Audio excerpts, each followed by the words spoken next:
How's it going, everyone? Welcome to Carrion Comfort Studios. It's a Sunday night, and what a wonderful Sunday night it is. Um, we are here with a very special Sunday stream, a very special installment of Carrion Crash Course, a panel discussion show where I amass a group of experts and we all try to learn ourselves something. I try to learn something, and hopefully you all at home learn something here. I'm very honored to be joined by this excellent group of people that are some wonderful voices in the tabletop and online community, more so, very branching. I have with me here Joseph, Ian, Lysa, Nikki, and Elyse. Thank you all for joining everyone. They all come from a wide variety of backgrounds and cultures, but share a common love of gaming, connection, community, streaming, all of that and more. So thank you all for taking the time to chat with me tonight, especially the weekend after a big holiday. Thank you. So let's take some time before we get started and go around and introduce yourselves and where people might have seen you before and how I'm looking here on my screen. Let's start with Lysa. Hi, everyone. I am Lysa Penrose. I am the current brand manager for Dungeon Masters Guild, but you might have known me as community manager for the D&D Adventurers League or social media manager for Dungeons and Dragons. I'm also a variety streamer and game designer myself, so I wear a lot of hats. So you've seen me all over.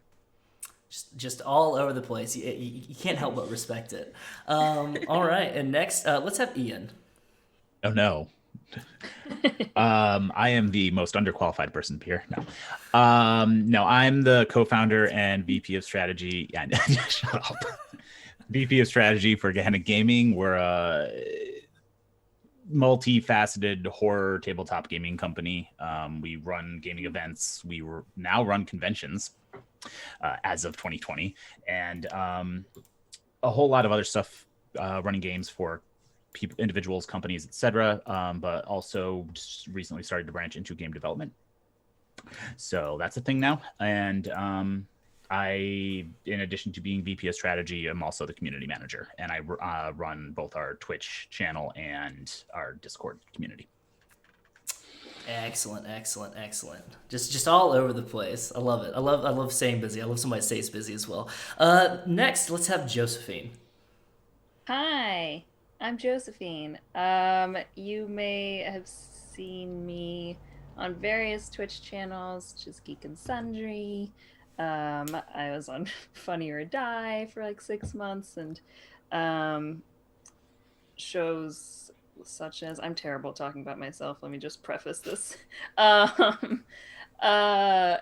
by Night or Co-optitude on YouTube and TBD RPG, as well as acting. I've got a few movies out, Scare Package and the Mortuary Collection, which are on Shudder right now, and other things and stuff. I just try to make entertainment for you all. Amazing. Yeah, and definitely check out Mortuary Collection and Scare Package on Shudder. I watched both of those for Halloween, and that was amazing. Oh, thank you. Yeah. Big. I think Shudder's the one consistent subscription service that I have, and so I was glad to have those on there. All right, next let's have Nikki. Hi, everybody. It's Nikki. I am the co-founder and runner over at Slady's ATL, our Twitch channel that started here in Atlanta and has grown into an environment for women, trans, non-binary, queer individuals. And I also stream with Encounter RPG, Craftic Studios, Final Show Films, a bunch of other really great places, and I just do a lot of tabletop RPG. You see me around.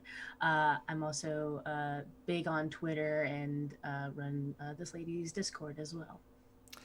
Excellent. Love a good Discord organization. I need to pick up some tips from that myself as well. And last but certainly not least, Elyse. That kind of rhymed. I'm Elyse Haws. I'm the Community and Marketing Director for By Night Studios. You might have heard my voice over on some of our Facebook live streams as well as some of our YouTube content. But if you message By Night Studios on any of our social medias, chances are you're talking to me. So yeah, any of the social media is all I run, and I do all of our marketing strategies, and I do a few little like in between stuff here and there as well. Yep. Excellent, excellent. Okay, well, I'm Wes Franks, or Brother Wes. If you watch the stream, that's who I am. You know who I am. You're tired of me all the time. I talk too much. Before we get started and everything, I want to run over a couple announcements. They're very quick. They're not going to go on for too long, and then we'll break down how we do things here for Carrion Crash Course. But first up, keep your eyes out on Wednesday. This upcoming Wednesday, we will be finishing Tell Me Why. It's chapter 3 of Tell Me Why, which is a game by Don't Nod Entertainment. It's excellent. It's phenomenal. It's heartbreaking. It's gut-wrenching. So tune in for that if that's something you're into. And you can catch the previous chapters on YouTube now. As well, next Sunday is our continuation of Iron City by Night, A Vampire the Masquerade, V5 Chronicles, set in Birmingham, Alabama, where I'm stationed here. It's one of the stars is right there with us, Ian, so you can check that out. That's on Sundays. And a little update on the schedule. Instead of alternating weeks, we're going to be going into a weekly schedule instead of bi-weekly. It's been requested. Talked with the cast; they're all here for it, so we're going to go. And it's our fifth episode. I don't know. It's our fifth episode. Fourth, yes. And it's entitled "Wicked Ways," which is from a song by this band here, Kinsey, I guess, and they're from here, Birmingham, as well. So you can check them out on Spotify. And I believe that's it. I think that's it. Somebody will yell at me and remind me of something else. So yes. Yeah. Oh gosh. Okay. Now people are weeping in the chat. Okay, great. So Carrion Crash Course is a panel and discussion show here. I have some experts / guests / however they want to label themselves. And we discuss a topic. Previous topics have included LARPing and horror and storytelling across a wide expanse of cultures and how it affects us and everything. And this is cultivating a community or community growth, starting from planting a seed, working and growing your own community, finding a community to join, and also a little bit of how to brand yourself. The reason I have all of you here is that you, in some way, shape, or form, have a community following, whether it be through streaming or through working for a company and doing their brand and marketing, or working through their community engagement. And this comes with managing a Discord. This goes with running a stream. This goes with engaging with consumers of a product for the company that you work for. All of that listed under that umbrella. And I, myself, it's something that I went to school for a little bit, was like marketing and a little bit for it. But it's been a hard pivot because I did that for like business and Fortune 500 companies and stuff is what I learned from. I didn't learn how to do it off of internet content. And there's also some other people that I know that are very interested that are watching this right now that would definitely love to learn some stuff about it. So that's why I've got you all here. So as we get started, first question that I have, and it's something that, and I kind of tool it around depending on the guest here, but it's to start with, how did you get your start working and on the internet, like your internet career, or working with community engagement? Like, did it start with like you were working for a company or something, or did you like, because I know Josephine, you were an actor, like you are, not were, are an actor. But so where and when did each of your internet careers or working with community begin? And how different is that landscape of how it was than how it is today? How much has changed in between that? And let's go ahead and get started with Lysa. All right. Well, I guess I have sort of a two-pronged answer to the first part.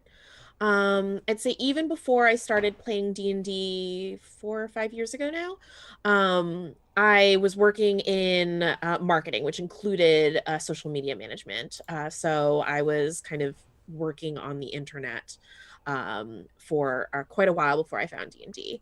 But I actually joined tabletop Twitter through my involvement in the D&D Adventurers League organized play campaign.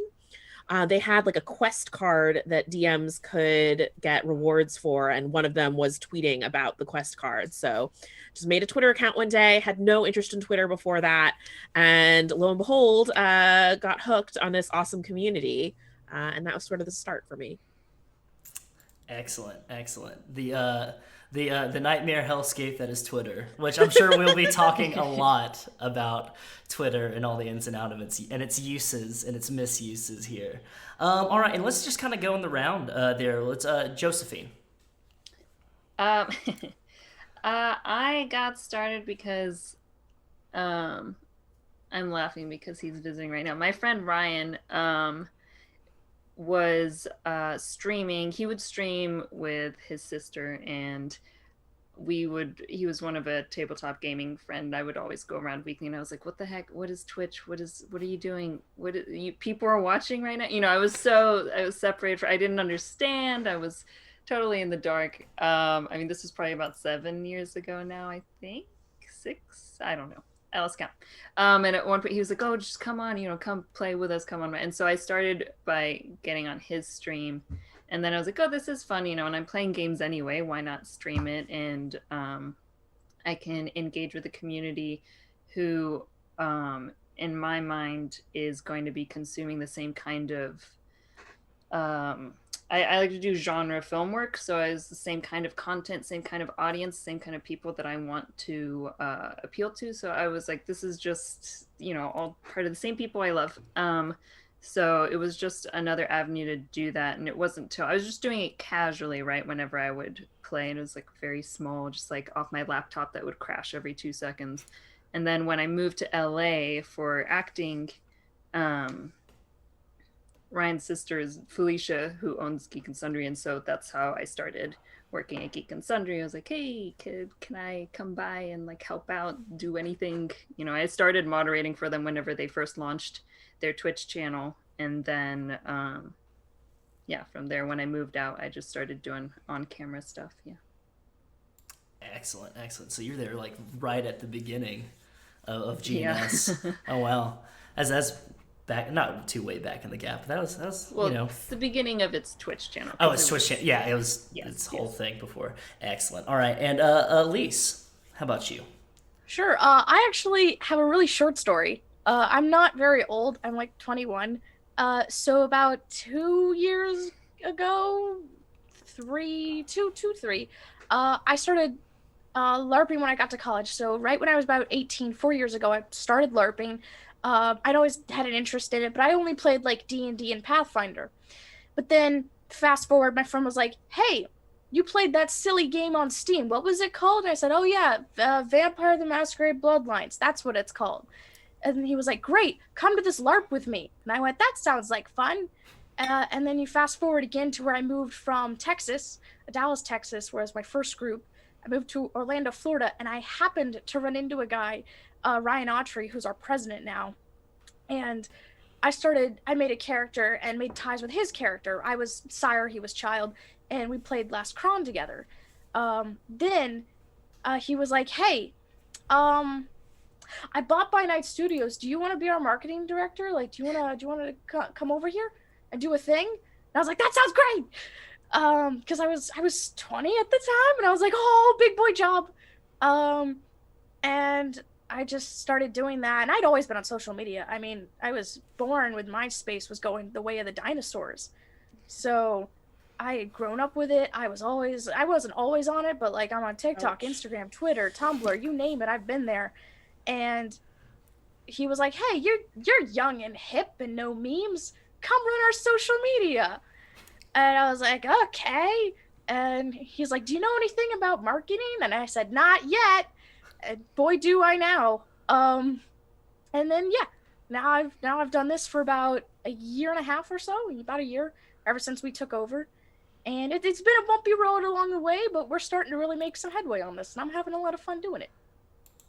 Oh geez, I just love the look of everyone's faces when you're just like talking about like the messages of like the dying of MySpace, which also I'm glad I am not the youngest person on stream for once, and I'm 27, and I typically have some people who are like, you're such a baby, and I'm like, I'm not really, but I am traditionally the baby.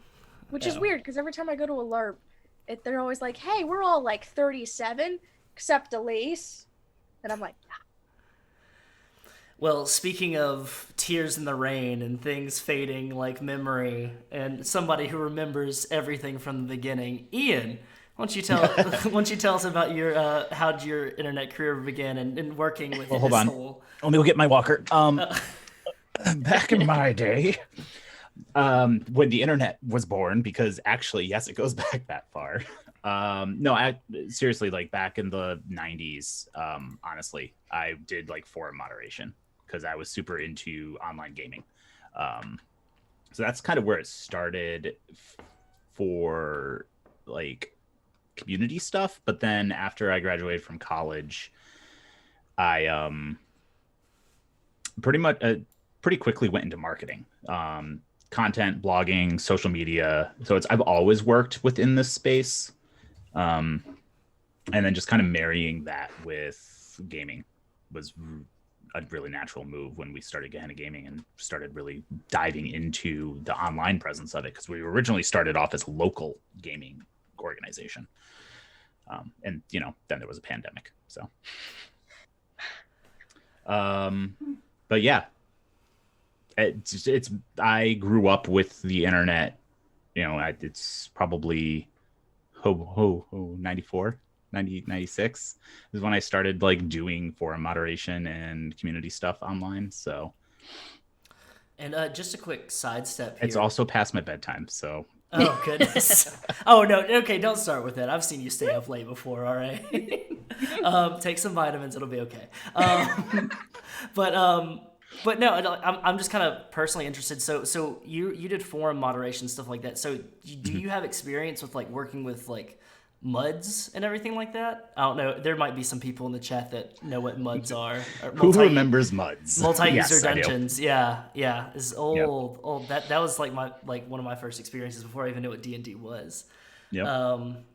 Yeah. Okay. Cool. Just wanted to know that just for my personal brain. Yes, I'm that old. Excellent. Okay. And Nikki, how about yourself? Hi. Goodness. So I started streaming in 2019, like February-ish of 2019. Sorry, if you see me muting just randomly, it's because my child is trying to get my attention, and I love him. He's great. Hey. 2019, I ran into this guy who later becomes one of my very good friends. His name is John. He is the founder and producer of Final Show Films.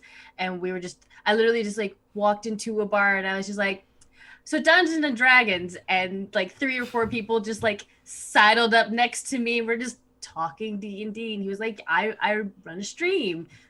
Would you like to be a part of that? And I was like, yeah, I would. So jumped into a fresh new game that they had started.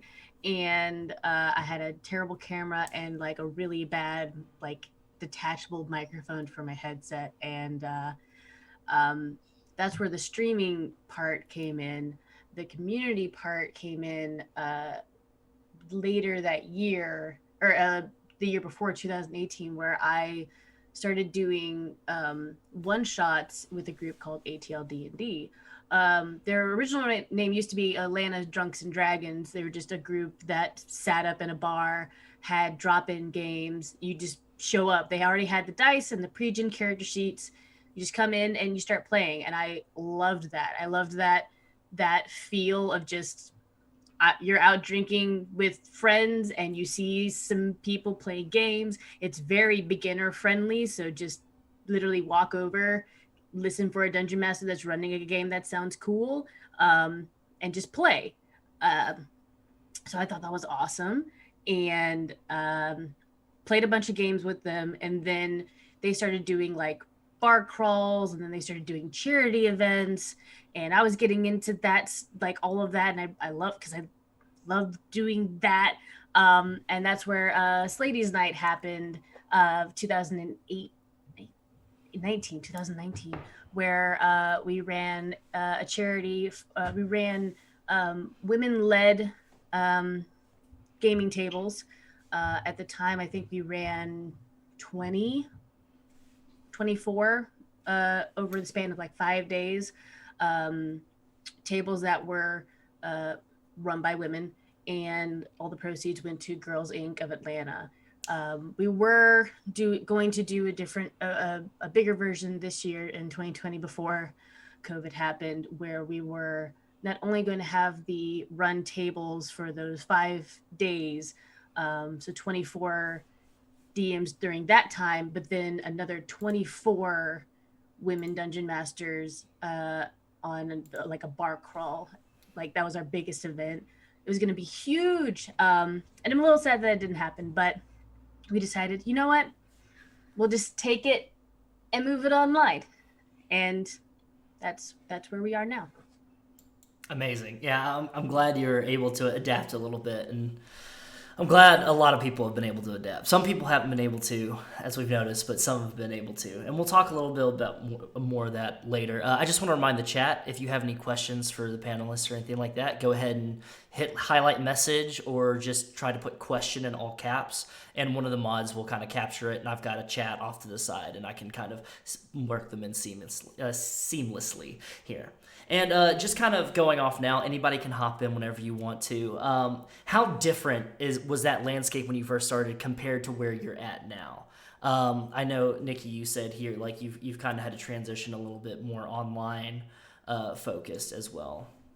Yeah, so for 2 years, essentially, my whole like DM experience with like the community was very much not just like, so not even like really at conventions, at bars and at breweries. We would collab with 3 or 4 bars on Edgewood in Atlanta, and 1 or 2 breweries where we would just show up and run events there. So eventually we did like work out a thing where the bars would kick us back like 10% of like drink proceeds that they had gotten that night. DMs would get incentive, like, you show up and run a game, you get free food and free drinks, that sort of thing. We also sometimes would have free merch that we could give them. It was great. And the amount of people that would just show up and play, we ran for all ages, all skill levels, whomever you were, there was a table that would facilitate your needs. I've run tables for people who are in their 40s, who've been playing since the 80s. They were awesome and great. I've also run tables for families with kids as old as 7. And I do miss that, like, be easy kind of drop in sort of game community feel, which I've kind of started trying to do with another show that I'm running with Final Show Films, which is a bi-weekly one-shot where I just go on Twitter and I'm like, Twitter family, anybody want to just jump into a one-shot game on a Monday? And then I'll just go from there. But also I have other responsibilities, being a mother.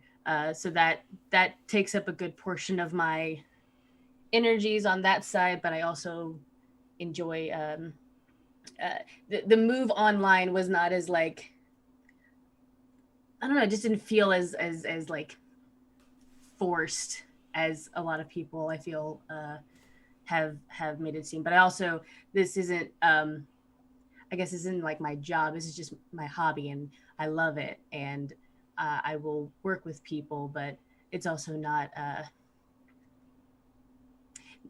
it's not the end of the world for me if this doesn't work out.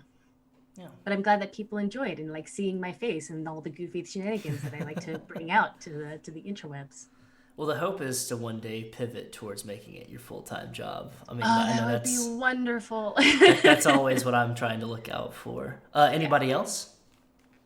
I'd say I've noticed like personal changes in how I interact with community, but also changes in sort of like the zeitgeist of the community in general. I'd say in terms of the latter, when I was starting in 2015, I think, even just in these 5 years, I feel like there's more of an emphasis on things like accountability and people building communities, being responsible for those communities. So I would say if you were starting a Discord community or any other type of community platform 5 years ago, you might have been able to get away without a code of conduct at your start, just because I don't think that was as prevalent a practice.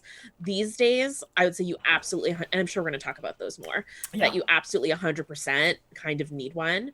I think that's also just a product of the times and 2020 in particular, both current events happening, but also people being online all the time and kind of being even more invested and emotionally invested in things that are going on. And then I'd say personally, going from someone who just like posted a selfie of herself with like a quest card to having the follower count that I have now, the way you interact with your community, I'd say like also really changes. I think I do feel more of a sense of responsibility, and I'm also more careful in conversations that I take part in, because I feel like people see that as my giving those conversations weight. And so I need to be cognizant of that. Excellent. Yeah. That mindfulness is something that like I've had to, within like the past year, I've had to just like be able to like laser and focus on, because I would like for the longest time I would just shit post and say whatever I wanted to, and there's like once you have a certain point, you gotta be able to have that separation and that locking oneself down of like your internet presence and everything. Yeah. Kind of piggybacking on that, for me, one of the big things was who you're interacting with, especially as someone who has always played tabletop games, but completely fucking ignored the industry itself and didn't care about who was involved with it. Then getting into it and like starting to interact with people and then finding out, oh, you're a problem. Crap. And I've been talking to you. I'm going to pretend that I haven't been and just not talk to you anymore. So that's been a big learning curve, I think, in terms of social interaction. I also didn't give out my personal Twitter for a really long time because that's all I do is shit post on my personal one. And then I realized I don't care because I am who I don't put on a persona for streaming and stuff. I'm just me, and I'm weird, and I'm okay with that. So if people want to follow my personal one too, they can follow my personal one. I know it's beneath my face here right now, but it's mostly shit posting about anarchy and Satan. So good luck. My brand. It's so interesting hearing you talk about like the personal Twitter versus, and I was trying to like analyze how I've ever thought about posting, and I feel like I've had like extra limitations I maybe put on myself just from being in the acting industry as well. It's not so much, I feel like I'd have a much wider berth of like whatever the hell I want to post if it was just streaming. But I think we all know that Hollywood is still a little archaic at times, and so I have been like up and down depending on who my managers were. Like when I first came to LA, I got terrible advice, and I was very like secretive about Twitch. I was like, yes, I'm here, but, and the thing is, Hollywood still has no idea what Twitch is really. There's like a few digital media companies that do, but in the grand scheme of things, whatever. But at first I just like, I didn't talk about it ever at all. It's like I existed on Twitch, but it was just like this little secret. Even though I love doing it, it was like, it's just so frustrating to know that it can somehow, for no good reason, have an effect on another part of your work. The other huge change, and now I don't really care, because now I have great managers who are absolutely wonderful, and they just want me to be who I am, and you know, like they let me dye my hair blue, all these things. So now I don't care. Now I just post what I want. But I do agree, like with what Lysa was saying, with being more responsible about what I try to always think about what I'm putting out there and the weight behind it as well. But the biggest thing I noticed is that when I first started on Twitch is that no one had any idea what I was talking about when I brought it up, like just in conversation in public. Like if people asked what I was doing, they just had zero idea what Twitch was. And I tried to explain it and they were even more confused. And now I feel like I bring it up and they're like, oh, cool. You know, like people pick up on it so much quicker and tend to know what it is, which is nice. Most definitely. Yeah. People always ask, they're like, oh, so what video games do you play? And I'm like, I play some, but I mostly like talk to people. And then I play like Dungeons and Dragons online. They're like, you just talk to people online? I'm like, yeah, you know. Actually, Josephine reminded me of the funny thing that happened when we started streaming. You couldn't find a photo of me on the internet before that. I am a privacy advocate because I used to work in the cybersecurity industry. Yeah. The only, like, all of my social media profiles were either just random images or like my LinkedIn one is an illustration of my face. Oh, wow. Everything was, you could not find a photo of me on the internet. And now I'm just like, yeah, whatever. So that's been a huge change, which is weird. Yeah, Elyse? I actually, being the young hip kid that I am, my parents were really like drilling into me from like day one, hey, everybody will see everything you put on the internet forever. And so from like my 12-year-old self posting on Instagram to my Facebook today, I've had this constant like, be cognizant of what you post, be cognizant of what you post. Everyone will see it. Your employers will see it. Everyone will see this.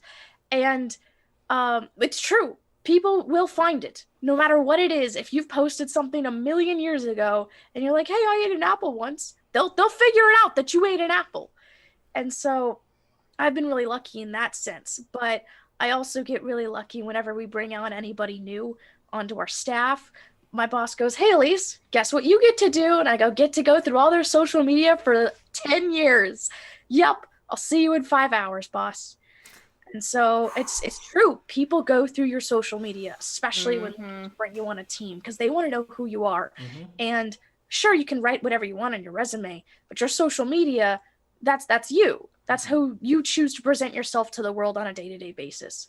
And so you always got to be cognizant. You don't have to censor yourself. You don't have to be like, oh, I shouldn't say I like oranges. What if my future employer doesn't like oranges, you know? Because that's not being true to who you are. But you shouldn't say crazy stuff like anyone who likes an orange should never talk to me ever because oranges are the worst in the world and anyone who likes them is a garbage person. Because again, your future employer might like oranges. So it comes around to that. You just got to be aware. People are always looking and that some people are paid to look and they'll look for a long time. Yeah. Do you find yourselves like behaving differently? Do you have like I've got my Facebook is only people that I know like personally and have met, and then everything else is public? And do you like I was just thinking about like I behave totally differently on each platform, yes. But I think not how you would think. Like I'm way more open on the public platforms. And then on the personal ones where people know me, I like barely tell them anything that's going on in my life. It's like, here's a little bit. And it's like very like not super personal. I mean, it might be like family stuff personal, but like not like I wouldn't post about my own mental health to the people that know me, which is probably terrible. But like I will do it in public, like on Twitter. Yeah, Nikki? So my Facebook goes all the way back to like me in middle school. It's bad. I had no fashion. I was angsty and I thought this was where I was going to post all of my angsty statuses, which is fine. And Facebook has become much more private for me. Facebook is where I started kind of building a community back in my early 20s when I was doing much more cosplay stuff. Fell out of that. I could not keep up with it, but it became private when I was doing conventions and things like that, and had a lot of people just like reaching out for like modeling stuff and weirdos, just a lot of weirdos. I was like, okay, I'm just going to do that there, and like slowly started on Twitch and back in the Tumblr days, but kicked up the community when I started doing D&D stuff. And I realized pretty much this year with the pandemic, once I started building, the D&D community now with like Sadie's ATL since I'm in quarantine. I'm very vocal about my ideas, like Black Lives Matter, Trans Lives Matter, all of that. Wear a mask. That all comes out on Facebook, but on Twitter and on my streams and everything, it's much louder, and like it's pinned on my like the first thing you see is me being like, if you don't stand for any of these things, please do not follow me, because this is all I talk about. This is all I advocate for.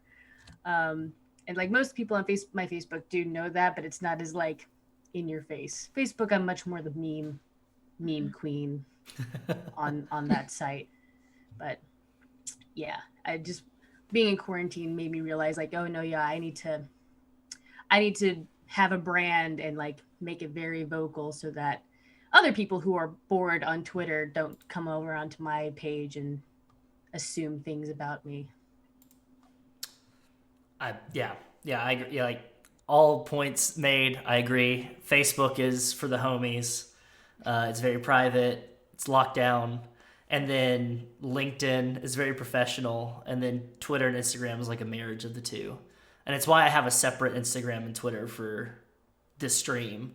It's because so I can just, I can just put that away, make it more business focused, and then, if people want to follow me or whatever, then they can meander and wander their way to my own personal stuff. Okay, so moving on, I'm gonna marry question 2 and 3 here. What were some of the primary goals and thoughts you had in mind when you all first started building your community or building your brand or anything?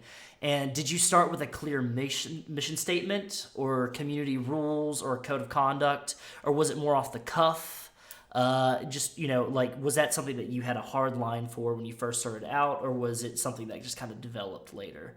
And then feel free to just kind of hop in, whoever gets off the cuff real quick. So part of the communities I manage are for my day job. Mm-hmm. So for Dungeon Masters Guild, when I was hired as initially the community manager, I worked with my coworkers to make sure that we had a code of conduct across all of our social media pages that we moderated. It's really, really important to me that any boundaries and expectations you have for the community are super clear for people. And I think also when I went in, I also just talked to the community a lot about what they wanted, because representing the community was really important to me. I didn't actually start purposefully and intentionally building a personal brand community until the start of this year, when all my plans revolved around my con appearances. But that kind of shifted to creating an online community through my Twitch and through Discord. And for both of those, the first thing I did was create a code of conduct. Again, because I think setting boundaries and expectations are one of like the key parts of building a community. Excellent. Anybody else want to hop in? I can. Mm-hmm. I can't find it right now word for word, but I know Ryan our boss was very, very, very insistent. We have like a mission statement and plan. And I know that made our foundation level for building anything that came after.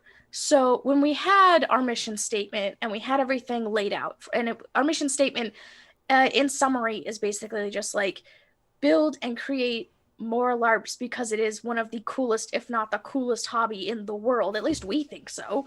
I think LARP is the best hobby. And so we want to make and share this with other people. And that was our main like starting platform. And we went from there. So I've always thought that having your like one idea, your one drive, why are you doing this as your main platform to fall back on? Because then every question you have after that can be answered by your mission statement. Well, why am I doing this? Well, to make and create more LARPs so everyone can join you in this fun hobby and have fun. Why? Well, why do we make new LARP props? So everyone can have fun in your new hobby.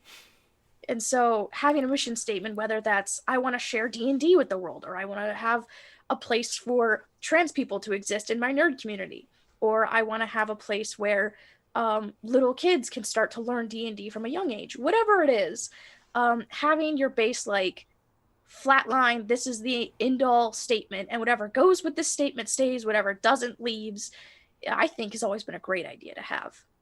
So that's where we started, at least. Yeah, we started more off the cuff a little bit, just because we're kind of mostly not just streaming for ourselves, but for those who knew us from Slady's Night. And while we definitely want to have like a clear statement and boundaries in place, we haven't really gotten to that point yet. We were kind of like discussing it, like we're going to take a break in December and like kind of like go through like, what have we done so far this year? What have we accomplished? What is something we can improve on? And I think one of those things is having like a clear cut, like this is what we're about. Like we do have a website that does have like the first line is literally, this is a streaming channel specifically to cater to women, genderqueer, and non-binary players and game runners. Like that's baseline where we're at. But we could have the like, welcome to our Discord, welcome to our Twitter. Please be mindful of these individual things and don't be a dick. Because the first time we started, we were splitting away and making that space that for Slady's ATL. There were some individuals who were not happy with us taking the name Slady's and moving it online. So for like the first couple of months, I was pretty much like, I did have to essentially be a gatekeeper. I was like, if you want to be a part of this community, you must DM me. I must vet you before you are allowed in the Discord server, before you're allowed to see the channel and everything. But now we're public and you know, sharing it around with everybody. But there was a very scary period for the first couple of months that we were afraid people were going to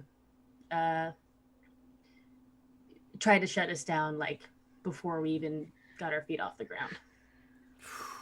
Yeah, I can't imagine like having to go through that whole entire process, like just like having that mindset, carrying that over, and like constantly having to keep your head on a swivel and like having to get down the nitty-gritty with every single person. Because how I have my Discord set up, it's got the welcome, and it's like, please check out the rules, then, you know, check mark the rules, make sure you're good, and then go to the roles, and then that's where, you know, you can like choose your pronouns and all this stuff like that. And then are you a content creator, things like that.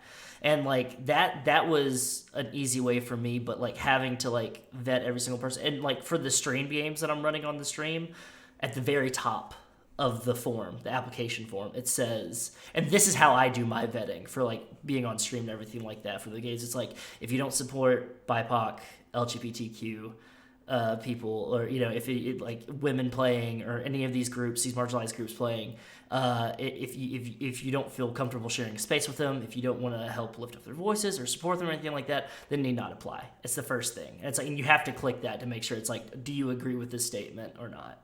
Yeah. Actually, we were hunting for, not hunting, we were having people apply for our first campaign, Hunt for the Hard Charge for Slady's ATL. And at the top, it is like, this is a game for women identifying, you know, players. That like, I'm sorry, men, trans men, we would also would have accepted non-binary, but this was a game that was catered to women. I had several dudes apply still. I was just like, I'm not going to message you because I really don't want to find out if you are being, you know, if you were that kind of person, or if you just did not read and didn't realize what was going on. Yeah. But I lost my train of thought, so I'm done. Sometimes it leaves the station. It happens. So Puppy Lover had a great question, but it kind of ties in with a little bit later down the line, so I'm going to ask that a little bit later. And this one kind of rolls right into our next couple of questions here before the break.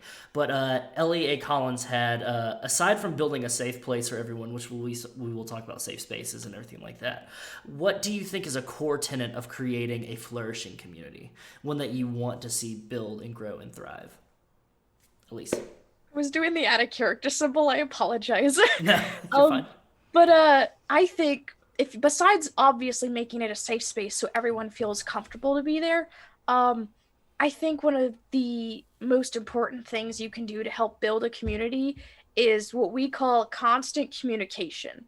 Ryan has been drilling this into my head from day one, posting almost every day if you can, constantly telling your players, constantly talking to them, even if you're not in the middle of your game, even if game's a week from now, even posting just a little meme to let them know, hey, we're thinking about you, is just a nice way to tell your players, hey, you're included, you're a family, you're not just here for the game. This is a community. I say good morning to our Discord server almost every day. For my personal games, we say good morning to each other because it's a family. And one of the best things you can do for your community is to show them that not only you're alive because you're posting, but that you care and that you want to talk to them, even if it's not game day. So constant communication. And I've always been a big fan of what we call afters. Typically this is a LARP specific thing, but you can apply it to D&D, to all kinds of games, even other stuff outside of this, where if you're playing a game like Vampire specifically, in which you play horrifying characters that are cruel to each other in cruel ways, it's always nice to decompress and debrief afters, and we go to restaurants when there's not a plague going on, or we just hang out, or we talk in the voice channel for like 30 minutes to an hour and pull the character clothing off and sit there and go, hey, that was really fun. Hey, I totally like busted you on the influences. And they go, yeah, I'm going to get you next time though. And to break down after the game is really nice too, because then it keeps that community. Because once you play a vampire and then you attack another player and that player they can feel attacked for real life. We call it bleed. It can bleed into their real life feelings. But afters is a great way to combat this, where they can go, hey, I know I attacked you, but you're still my friend, man. I still really like you. Are we still on for afters later? Do you still want to come to the restaurant? And they could say no, but I always recommend that they say yes. So that way they can realize, oh, this person doesn't hate me anymore. This person, that we're just playing a game together. And so letting your players know that you're alive with your constant communication, posting every day, saying hi, even if that's the only thing you say all day. And also your afters, where you decompress out of your characters and keep that community and make sure everyone just feels included and hangs out for a little bit. But yeah. Beyond games, I kind of have three tenets that I basically used to guide myself in any sort of community building. We've talked about two of them already, but it's ABC: authenticity, boundaries and expectations, and communication, which Elyse just talked about. So great, don't have to talk about that one. And Elyse actually talked a little bit about the authenticity. So that mission statement, I would take it back even one step more basic, which is just understanding what your values are. And that's understanding what your values are as an individual. That's going to tell you what you bring to community building. Not all community builders have to have the same exact values, and your particular ones can inform what your strengths are as a community builder. And then these don't have to be exactly your values, but what are the values of the organization you're representing or the brand you're representing? Often they will be the same because people like to work for companies that share the same values as them, but they're not always exactly the same. Those values kind of go into informing what a mission statement is, which goes into informing every single heckin' thing you do. So really basic, but really important. Yeah, I would piggyback off the authenticity. Just, of course, it's different if you're hired on for a company, but I think for your personal channels, content, what have you, I think being genuinely interested in what you are creating, whether or not anyone watches it, is really key for long term. Sure, short term you could do something just for the clicks, but that's not going to be your long term people that stick around and join the community. So I think being, you know, you want to create, you're not just putting it out there for, you know, quick gratification or whatever else, you know. I think for me, it actually goes to something Nikki said about gatekeeping. Gatekeeping gets a bad rap for good reasons, but it's a very, very critical part of community building. Without gatekeeping, I wouldn't be able to keep all of the bigots and neo-Nazis out of the Gehenna Gaming Discord. The minute someone pops in and is like, hey, I'm a Trump supporter and I don't like all the liberal rhetoric I'm seeing in here. I think it goes against your own rules. I'm like, that's nice, man. Bye-bye. I don't care. You're not my problem anymore. Which is funny when they go into another Discord that I'm also in and start complaining about it, which is a story. But it's you have to set boundaries, like Lysa said, and you have to make sure that you follow them. And that's why, as a cis white dude, almost all of the mods on my Discord are not, because I need to learn from them and I need to be a better person, because I grew up with a lot of privilege being a cis white dude. And I think we'll probably talk about that later to a certain degree, but it's important to make sure that I'm paying attention to what the community that I've already built needs. And that is what they need. You know, we try to be as inclusive as possible, but sometimes you have to gatekeep people in order to be inclusive. Yeah, it's that's like it's been coming up in discussion recently, but the tolerance of intolerance discussion and everything, and how far does that go? And when people bring up freedom of speech and everything like that, and it's like, but that's, and it comes down to it is what you're doing making people not feel safe? We kicked out one of the founding members of Gehenna Gaming because of that. Yeah. Because that's the thing. It's like building a house. If you build it on a shaky foundation, I'm like double dipping into metaphors and everything like that. But like if you build your house on a shaky foundation, it's gonna collapse because you're gonna start building and building and building, and then the cracks are gonna start to form, and then people are gonna start realizing that, and they're gonna start noticing all these different things, and either you got to do something about it or it's all gonna fall apart. Yeah.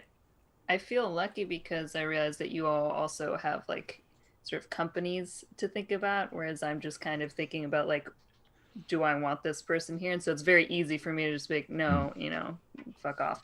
But sorry, I don't know if we can swear, but I already did. No. Yeah, no. You're completely okay. It's got the whole mature thing and everything. Yeah. But I realized that, yeah, I have that that leniency of not having to think about, you know, a company or others that might be affected by my decision in my company that I'm working with, and so at least I don't envy your balance that you guys have to play. Well, that's the great thing about CCS here is on the Twitter I say we a lot. I say we, the royal we, but it's literally just me, and then like Mouse is like handling some PR stuff and like taking care of some of that stuff, like. And for the longest time, like I Twitch stream, I had like a solo Twitch stream for the longest time. You know, like I was playing online multiplayer games and had a Steam. I didn't have mods or anything like that, and that's why like when I started this, I was like, I'm not doing that again, because it was nerve wracking, it was awful. Which we'll talk about that here in a little bit. Let me go ahead and double check our time here. Okay, we got time to go through these next couple questions here. So, what were some of the pitfalls and hurdles that you all had to overcome involving with building up the community and like getting your name and getting your brand out there and like in achieving engagement? Because like I can know off the top of my list right now, like there's the one that always gets me is the algorithm. Bless and curse the algorithm, but like there's a numerous amount of things, and so like from where you started to where you are now, what were like some of those early hurdles and pitfalls that you had to hit? Yes, Ian. There's two for me. I mentioned one, which was kicking a founding member out very quickly once we realized he was abusing the community. Us too. talk to you about that. But also, what's the best way to put it? Knowing how to handle getting bad feedback, I guess. You'll always have someone who wants to complain about something. And I think the biggest challenge that we overcame was taking it seriously, like knowing what to be like, okay, well, and discussing the feedback, and then just kind of being like, okay, thanks for thanks for the feedback. We appreciate it. We'll take it under consideration. And then just ignoring them, because that was a really bad advice. Sorry. Like, why do you announce your streams on your Discord? I'm sorry, leave.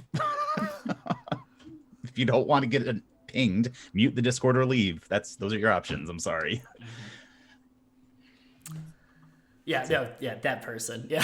I'm sure, yeah. There's been a few of them. Yeah. There's been a few of them. But like there's obviously a lot of others. I know I probably have not had to overcome as many as a lot of people, for the reason I mentioned earlier. Also, apparently I'm intimidating online. So it's easy for me. It's satanic stuff. It's all the Satan stuff that I talk about. I don't know. All right. Who's next? I feel. Oh, go ahead, Lisa. Oh no! Now we're too polite. We're in a polite off. Rock, paper, scissors. We'll do rock, paper, scissors. Shoot.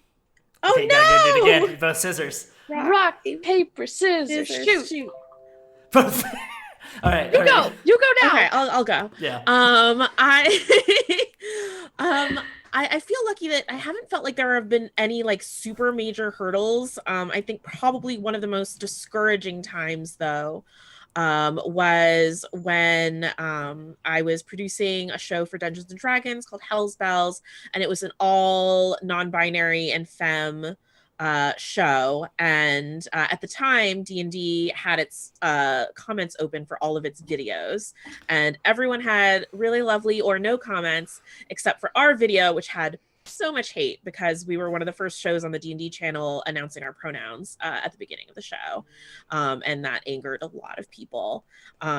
So I mean, there were two things that we did just as a cast, just making sure that we were empathizing and hyping each other up, and trying not to take it personally, because we were doing something a little bit different. We were a different looking sort of show. You shouldn't have to expect some haters, but it's not a huge surprise. The second thing I did, I was the showrunner, so I took moves to protect the cast and talk to D&D about disabling comments if people cannot behave, or at least moderating them, which is what the company did.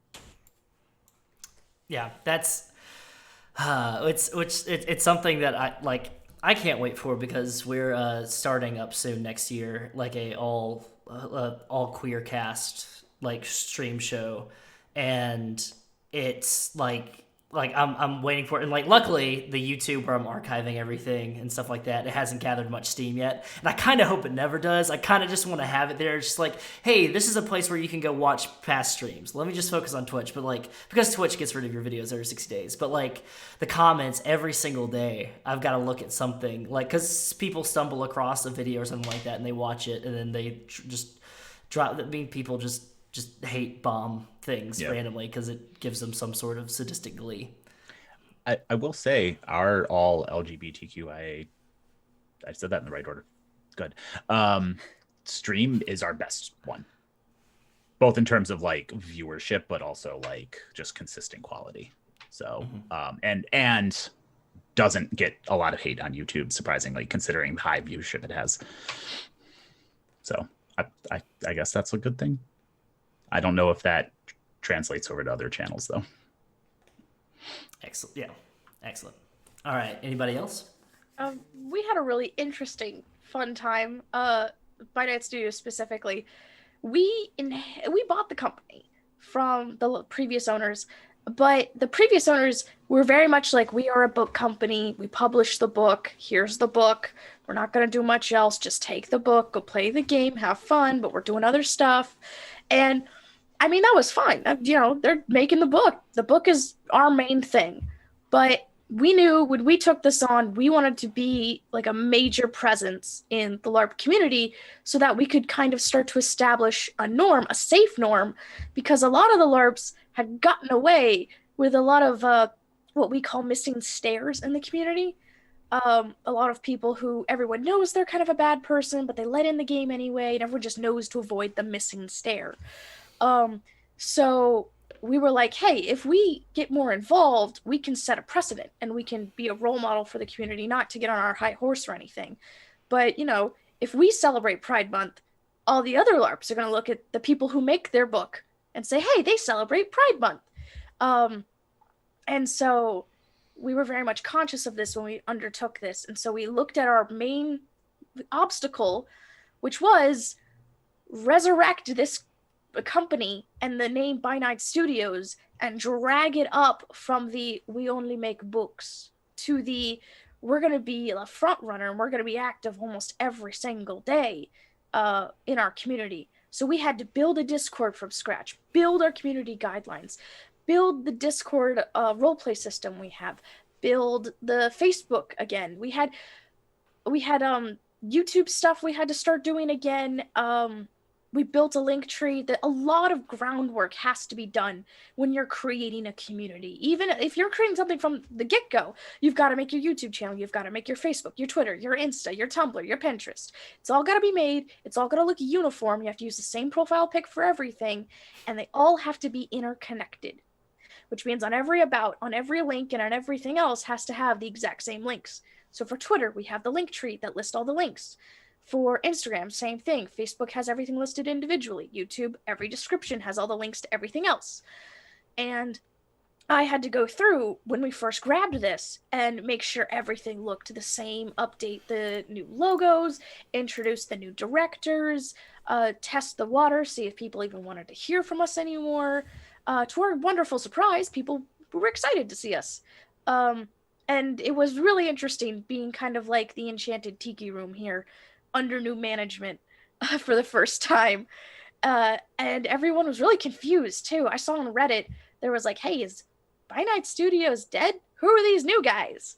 And so we had to introduce ourselves and had to let the community know who we were and what we stood for. And hopefully our actions are speaking louder than words. Hopefully us being able to, show up for Pride Month and show up to be inclusive of communities in our online RP, our premium Discord that we're working on right now, the beta test. I made sure when I played a character for the first time in that game, it was a non-binary Tremere, and they were the Seneschal of the city, which established two things. Non-binary characters are okay in this game, and you should treat them with respect because they have positions of power. And that was something we wanted to make sure people knew from the get-go. And those are just some of the things you think about when you're starting up and really starting to get into the online world, is what kind of precedent do you want to set? What kind of person do you want to first introduce yourself as? Because again, your first impression's all you got. So hopefully you make a good one. Excellent. Yeah, you did say something great. Linktree. I just figured that out the past 2 months ago what that was, and it's changed my life. It's buy links. There's just one link now. That's all there is. Just one link. Oh, perfect. Amazing. Works for Twitter and Instagram. Yeah. Anybody else before we move on to our last question before the break? I think I kind of touched on it before. I think a lot of my hurdles were a lot to do with balancing acting and streaming. And I know I said now I kind of do what I want, but that's to a degree where I'm happy doing it, or I just am aware that I do have to limit certain things and I'm okay with it. But I do still have to be aware of certain things I say as far as, being in the film industry as well, and what I put out there, because now with social media being so important, a lot of casting does go through your socials and everything. So I actually present things in a very different way, right? As an individual and not a company brand. My pictures are all different because they want to see as much as humanly possible and as much range and navigating different platforms and having different content, whatever else. So I'm like constantly still trying to figure that out, to be honest. No, it was great because when I sent like the update of like, hey, can you all let me know like how does this font look, everything like that for like the social media promotion, you were like, hey, could you please just use like a casual photo for me and not a headshot? And I was like, I hate my headshots. I was like, yes, I can totally do that. Like I can do that if you need that for you, because I get as somebody I need to update headshots, but I also hate headshots because they're It's like this necessary formula that's needed for Hollywood and just like never quite feels like you, but you have to do it. And I'm just like, anyway. Excellent. Okay, well, so here we're gonna take a break after this question, but this is one that I think is pretty interesting, and like I like to ask this just like when I'm getting to know somebody. Like if there's it like in here like in your journey in community cultivation and building your brand and building yourself and working with a company or just working for yourself, is there anything you would have done differently? Like if you could have gone into a time machine and just done like one thing differently, what would it be? And this is just a question I like to ask anybody. Like, oh, go ahead. Sorry. So the group that I was with, ATL D&D, when I was pitching the Noose Ladies night for this year, I was like, hey, I want the bar crawl to be completely women or femme or queer. Like I want, this is for a women's charity. Like I wanted to cater to that. So I would like for the 124 participants and the 24 dungeon masters that we're going to have here, I want them all women, them. That's what I wanted. And they said no. They said, we have so many other people that want to be a part of this. They'll feel sad that they can't be a part of this event. And I should have then been like, all right, I'm leaving. Like, I get it. I understand. People are excited to be a part of like really groundbreaking, awesome new things. But as groups and as companies and as communities, if you want to have the space that you say you're going to have for these individuals, these marginalized individuals, then you also need to be like, yes, here's your space. And we, the cis white men, more often than not, will be in the background. We don't have to be in the middle of these events all the time. And that's okay. In fact, it's really, really great when you let other people not only run these events and make these voices louder, but then you tell the other people in that community that are also being like, but no, we want to be a part of it, say, no, this is their time. We have all of this other stuff. And yeah, I wish I had left at that point and started all of this then, and I would have saved myself so much money and so much heartache and so much emotional turmoil. that hard line is so hard to stand by when you're first starting out, because you're like, I'm trying to get my foot in the door here. I'm trying, and so like you're almost willing to do whatever you can to get that established, and you tell yourself, oh, I'm going to go back and do that. That's also how you learn, you know. Yep. And better to do that early on than later anyway. That's kind of what I was going to say. I don't think I would change anything. But I have changed a lot. Like the question you asked earlier about the initial goals and, community rules, they're always evolving for us. They were originally don't be a dick. Now there's like 3 pages of community rules on our Discord that like to very clearly spell out, no, these are the ways that we think you're being a dick. So I mean, learning some of those lessons sooner, I think, would have been good. Learning to what Nikki said, learning as a white dude to step back a little bit more. I always want to be involved in stuff that we're doing, especially stream stuff. But like, no one wants to watch 3 white dudes play a game every single week. Sorry, I know that. I don't want to. So stepping back more, and which I've been doing recently. I'm not in as much of our streamed games or streamed content anymore. Still behind the scenes for a lot of it, but stepping back as a player or as a GM and letting other people and other voices be more present. Yeah. And doing that, I guess the thing I would change is doing that earlier rather than, mid 2020 when I was also completely burned out. Yeah. I think I'm going to take that little bit of advice coming up soon for the next year. I've already been talking to people who've been like, hey, you know how to run Twitch.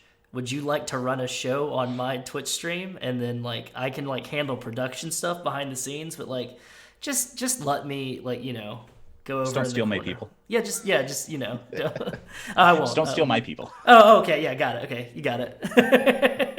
Or at least talk to me first. Yeah, of course. I don't think there's much I would change about my professional trajectory and the things that I've done. But I'd say for personal brand wise, I think which I started at the beginning of this year, I think if I could go back in time and tell myself that it is okay to be a multifaceted person, and that I can authentically enjoy and share things that interest me and not just things I think people want to hear about. And the community that I want will find me.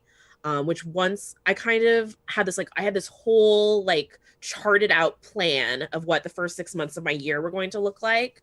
And then got really pandemic depressed and was like, you know what, I'm just going to throw this plan away. I'm going to talk about stuff that interests me. And that's basically what all of my Twitch content and what my Discord talks about. Totally not related to my tabletop interests, although we share that interest as well. And I've just personally feel much more fulfilled. So it makes me more joyful in the community building I do.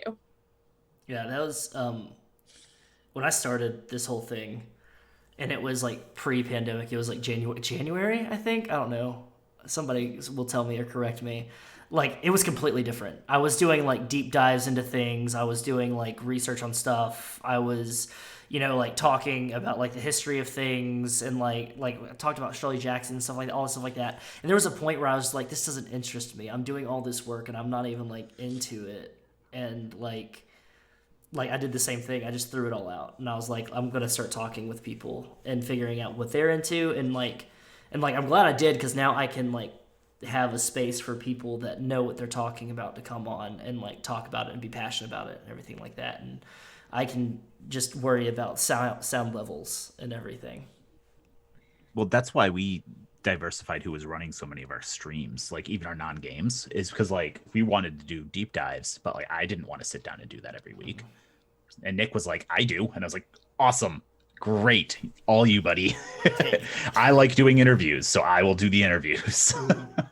But and playing when you do have more of a broader backbone, which I do, and I know some of us do, but Josephine, this is all you. Lysa, for you, a lot of it's all you. But we are kind of lucky that I have 5 or 6 people I can just step back and be like, Twitch is all yours for 3 weeks. I don't need to be on here. Being able to open that has been very useful, but it's also been a challenge, because sometimes I'm like, I wouldn't have done it that way, and I want to say something, but I shouldn't. I need to be good. Blessing and a curse. Josephine, Elyse, what about y'all? I have not done this for that long, so hopefully I haven't made any serious detrimental mistakes to my life yet.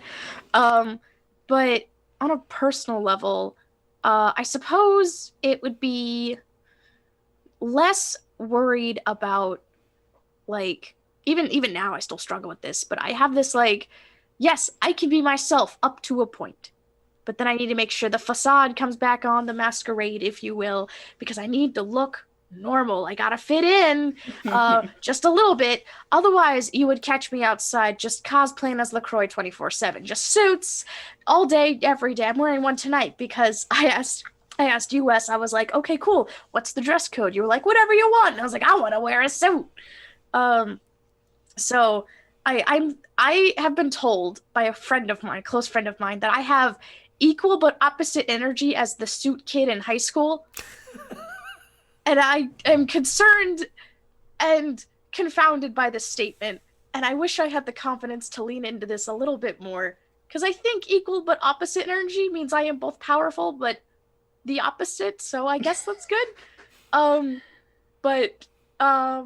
Yeah, so I guess I really wish if I could go back would be number one, to have my scene phase. I never got that in high school. And number two, kind of just go like, yeah, I do wear suits. And I like playing pretend vampire. What of it? When in reality, I've got so many hands and so many pies. I'm like, okay, and I gotta put on my film hat. Now I gotta take off my film hat, and I gotta put on my going to therapy hat. Now I gotta take that off, put on my By Night Studios hat. Then I gotta take that off, and I can just lay around in my jammies by myself, quietly in my room. But I hope that one day all these hats can kind of combine into just kind of a different weird shaped coat with a bunch of patches on it. Like a Girl Scout. Yeah, I really resonate with that scene kid. I'm going through my like goth phase kind of already. Yeah. And like my parents just saw me recently and they're like, why are you wearing rings now? And like all black and Doc Marten boots and everything like that. And I'm like, look, all right, these things are expensive. I didn't have enough money when I was in high school. I didn't understand and everything like that. Now it's my house, it's my rules, you know? Yep. Now I can afford these things. I'm a grown up. And then I stomp my foot a little bit. I'm like, I'm a grown man. Yeah. People are lucky now to see me outside of my house, 1, 2, in either a bra or in jeans. I'm either coming out in a sweatshirt and pajama pants, and that's just how you're gonna see me. Yeah, fuck bras though. I wish I could have bras. It's all binders for me, fellas. I can't breathe. Look, people out there, if you buy expensive bras, 1, don't, but 2, if you do, if you get pregnant, just be prepared for that bra size to either go like super duper up or super duper down, and then you have to spend more money on it, and then nothing feels the same ever again. We're all learning something here. There was that like middle stare into the distance there at the end too that just completely sold that. What were you saying, Josephine? So I try, and I know that this is, everyone is different, but I don't try to have like, I try not to regret like things that have happened, even if it was not how I wanted it to happen.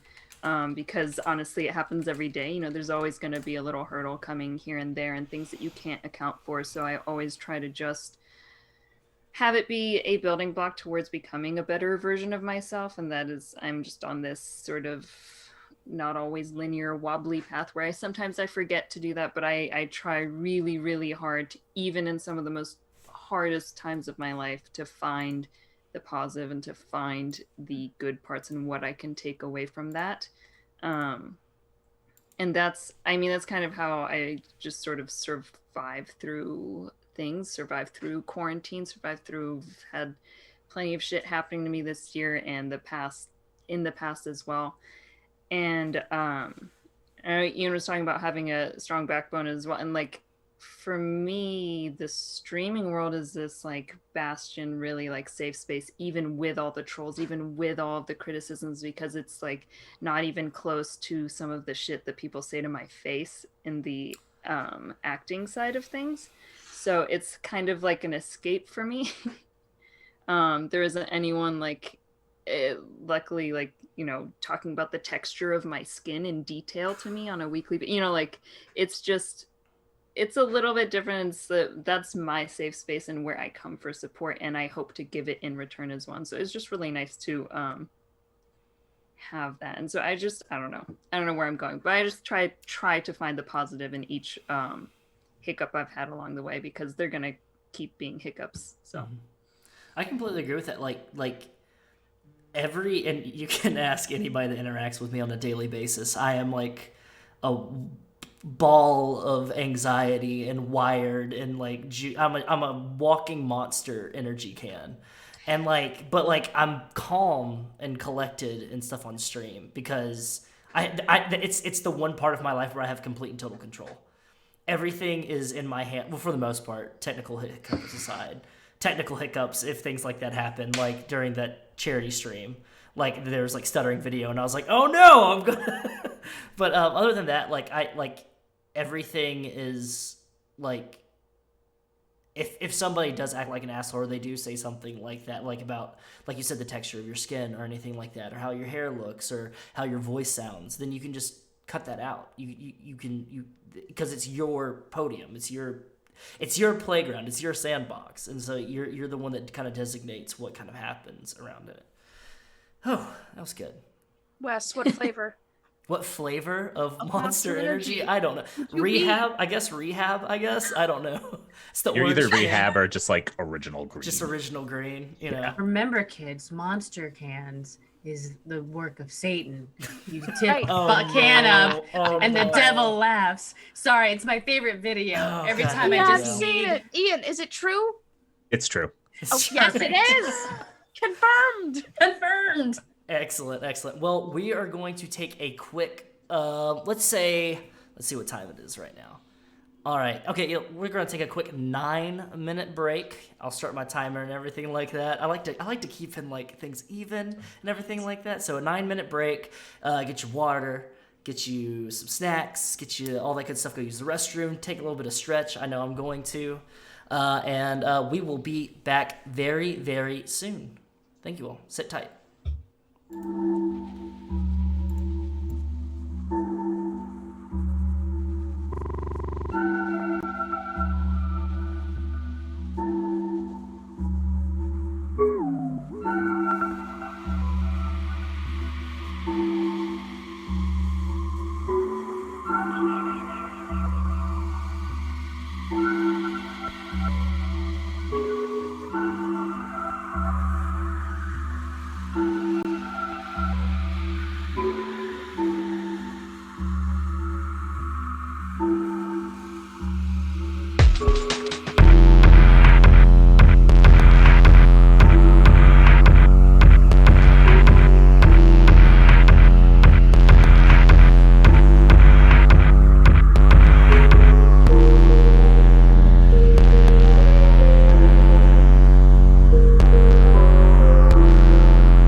And we are back with our panel on cultivating community. I hope everybody grabs some water, grabs some tea, coffee, whatever you're drinking.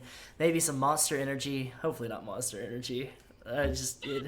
Shake up that can, chug it down. The devil laughs. Excellent. So before we roll into the rest of our questions, I kind of want to toss up. And it'll be good to have like a lot of input on it, but I know there's some of y'all that are specifically like could like narrow down this question here. And it's from Puppy Lover. Best suggestions for running or helping organize play within a community as just a member and not a leader. So I know specifically like Ian and Nikki and even Elyse, y'all have these Discords or online organized ways to establish, and even Lysa as well, working with D&D and everything. You all have this organized way of like, whether it be RP channels or like a looking for group channel or anything like that, and like you probably have someone focused on like organizing or keeping an eye on that potentially. But how do you have someone help organize that when they're just a community member? I mean, I always encourage players to, if they have any prior experience with a game at all, there's always going to be someone newer than them who has no idea what's going on. And so I've always encouraged player-to-player mentorship, because not only does it let another player understand the rules a little bit better, but now those two players are friends and they can make ties together, which means their characters can interact. They already know someone coming in the game. And so as a player, even if you barely know the rules, you can just be like, oh, hey, you have a question. Do you need that answered? And I go, yeah, what's going on? What's influences, or how do I build a character sheet? And instead of bogging down your storytellers with, hey, every storyteller, guess what you get to do? You get to let every single new character come in. They have to come to you to help build a character, and you have to teach them everything. When in exchange, I always encourage other players to help other players build their characters, and then the storyteller can look over the sheet afterwards for approval. Because that way, you can help the storyteller get some work off their plate, and you can help, bring a new member into the fold, help them make a friend or two along the way, and then start to get them some experience with how the community works, and who's in there, and the nice players that they can interact with. And you can say, oh yeah, that's so and so, or I'll help introduce you to the prince or whatever. Just little things that you can do to help bring in new players into game. Much like you see the lonely kids sitting at the lunch table, go over there and go be like, hello, who are you? And ask them about their story. They've made a character too, just the same as you, and I'm sure they've got one. And so that's always what I try to do, at least as a player in some of the games I play in. I try to involve everybody as much as I can. Pairing up an experienced player with a new player is always really great. So I have experience with the D&D Adventurers League, both as I organized my local store game night, and that's how I started, and also I was the community manager for the whole program. And whenever a new person walked in the door, having an experienced player kind of help them even just figure out which dice to roll, because for first learning, they all look the same. That was a really big deal. So love that tip, Elyse. I would say, oh gosh, I had three things, and the first one must have been a lie because it flew out of my head. But the other one was, I think communication is really important. So if you are like a player attending and you want to get more involved, just ask the people who are the organizers what they need help with. And I'm sure specific people from specific groups will have things, like maybe there's an upcoming event and they need someone to volunteer to do something, and you can help in that way. And then, I remembered my thing.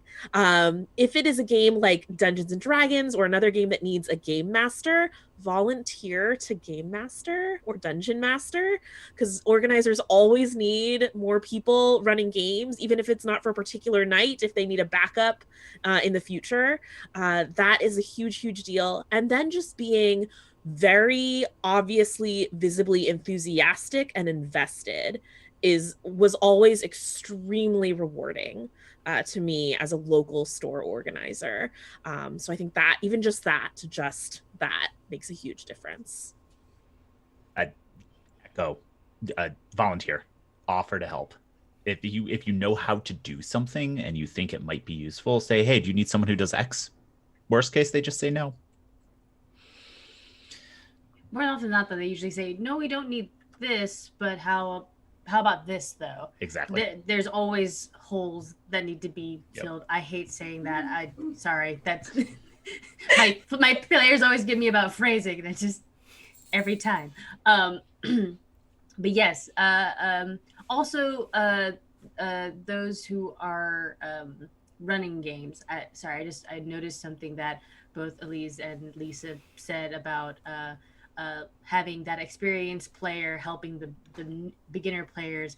I've seen it a couple times at Adventure League tables. I only did it for a little bit, just because I couldn't really, my schedule wasn't super great with Adventure League stuff, but having an experienced player at the table for like a module that is immediately starting play. You have your pre-generated character sheet or your character sheet that you're bringing in, and just a whole group of new players, but there's one experienced player, and then the dungeon master or the game master. Game master, be open and willing to have the experienced player answer game questions. It will take so much pressure off of you to have to like stop your narrating and answer like the small little basic questions about character sheet stuff and dice rolling stuff. Like, if you can hand it off to an experienced player, do so. More often than not, it will help you. Like, I've seen more helpful experienced players at the table in those scenarios than like a rules lawyer, which I think is what most people are afraid of, because we don't want that either. But let go. Please let people help you. Give them the opportunity to do so. I have that problem. Yeah. Elyse? I have a real quick interjection. A lot of people can mistake, Nikki, like you said, there's rule lawyers and then there's helpful veteran players. They're not the same thing. So whenever I see a player, a brand new person I've never seen at the LARP before, I just ask them, hey, how are you? And they have to go, oh, hi, I'm so-and-so, I'm new. And I go, great. Do you need any help? Before I go, hey, let me help you. Let me stick my nose into your business. Because I don't know if they've come from some other LARP that I just didn't know about, or if they've been playing since the 90s, or if they're brand new off the street. So I always ask before I help someone. I go, hey, do you need help? And if they go, no, I got it, I go, okay, cool. And then I leave. Or if I see a player kind of making a comment, like for vampire games especially, there's etiquette rules that are often unspoken. And if I see them kind of continuously making really common mistakes for new players, I'll ask and go, hey, did you know about X? And if they go, oh, yeah, I'm doing this on purpose. I'm trying to play a, out of the box character. And I go, oh, okay, cool. But if they go, oh, wait, I'm not supposed to talk to elders? I go, oh, yeah, if you're a neonate, you're not supposed to go up to an elder and say hi. That's kind of weird because of Victorian rules. And they go, oh, okay. But I always wait to see what they're going to do first. I never assume that just because I've never seen someone before or that someone's new, they don't know what they're doing. Heck, they may have done like a million bajillion bits of research before coming to the game, even if they've never played before. So I always ask to make sure, hey, do you need help? Otherwise, I can come off as kind of mansplaining or let me stick my nose in your business and tell you how to play your character in your game. Thank you. Thank you. There's a difference between like, do you need help with this? And I'm going to essentially hold your hand and play your character for you. Yeah, that's just good life advice. Different. You need help before I offer it. Yeah. I feel like my entire life has just been a constant of people coming up to me to give me advice, especially in gaming. And it's like I would purposefully not go play Magic on Magic night. I'd go on any other night but that to play Magic. Like every single game. It doesn't matter. I don't know if it's like being a petite female or what. It's just without fail. I was like, just Elyse, thank you for that mindset. There was a stint where I would not go to gaming stores, even though they would ask me to come because they want women to be in these gaming stores. And like every time I go, I get mansplained to about how I'm doing something wrong. And that's exhausting. Either that or asked to see my cosplay pictures. Yes, I do cosplay, but that shouldn't be the first thing you ask me. That's the thing. Support your local gaming stores, but also gaming stores. Support your local clientele. There you go. Yeah. It goes both ways. Also, I learned something because I didn't know that neonates were not supposed to talk to elders. Because I'm the person just in my daily life, I'm just going to walk in and finger guns and everybody say howdy. And then just like grab a coffee and a donut and just like, it sure is a big place in here. Yeah. And then there I go. Yeah. Perfect. All right. So roll it on in. So we all know that mods or moderators are important for not just streams, but also Discord servers, forums, or any gathering of like groups, like LARPs even, and like you know, they're not moderators, but they're just like they're people that are keeping out on the rules. Yeah. And just making sure that everything's being upheld. So once you start gaining a following or have events that require you to focus completely on the subject at hand, I've got to focus on the panel, or I've got to focus on the actual play because I'm storytelling or something like that. What qualities do you look for in a person that registers to you that they are moderator material? And what are things that you want to provide for your mods as well? What tools do you want to use? And anybody can go on and hop on into this. Can I give you a smart ass answer? You can give me whatever kind of answer. It's your panel. You have to be like Wes, because Wes is actually one of our mods. Oh, that was sweet though. That was like that wasn't like a that was a sweet ass answer. I like Sweet that ass. Sweet ass answer. Candy ass. That's a sweet ass answer, mate. Thank you. Hey. Serious answer. Patience. Because people make stupid mistakes, and sometimes they just need to have that explained to them. Kind of like the LARPing thing. Sometimes they just don't know better. But also being capable of drawing a hard line without asking for permission first. I don't want a mod who's going to come to me before they yell at someone every single time. I just want them to deal with the problem and then let me know how they dealt with it. Taking back off of that, because we had that issue, like an opposite of that issue when we were doing the live play stuff. There was a gentleman that wanted us, if there was a problem, to come to him first about the problem, and then he would tell us how to deal with that. And that was terrible. Do not do this to your moderators. Do not do this to the people that you have either volunteered or are paying to help you run these things. You have obviously asked them because you either trust them or they have a fine grip on the guidelines that you are upholding on your community, on your Discord, on your stream, and you should be able to trust them to make that split decision of either a 15-second like silence on somebody or a hard ban on somebody. But do not have them coming to you constantly to letting you know, because that also causes sometimes that can cause miscommunications.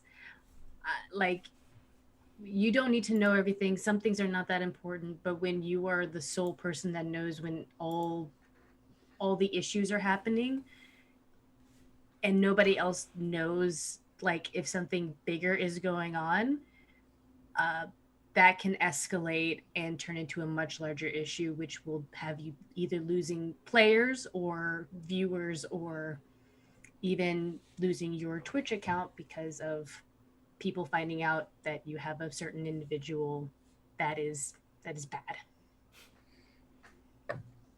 I feel like this is. Oh, please go ahead. No. Lysa, go.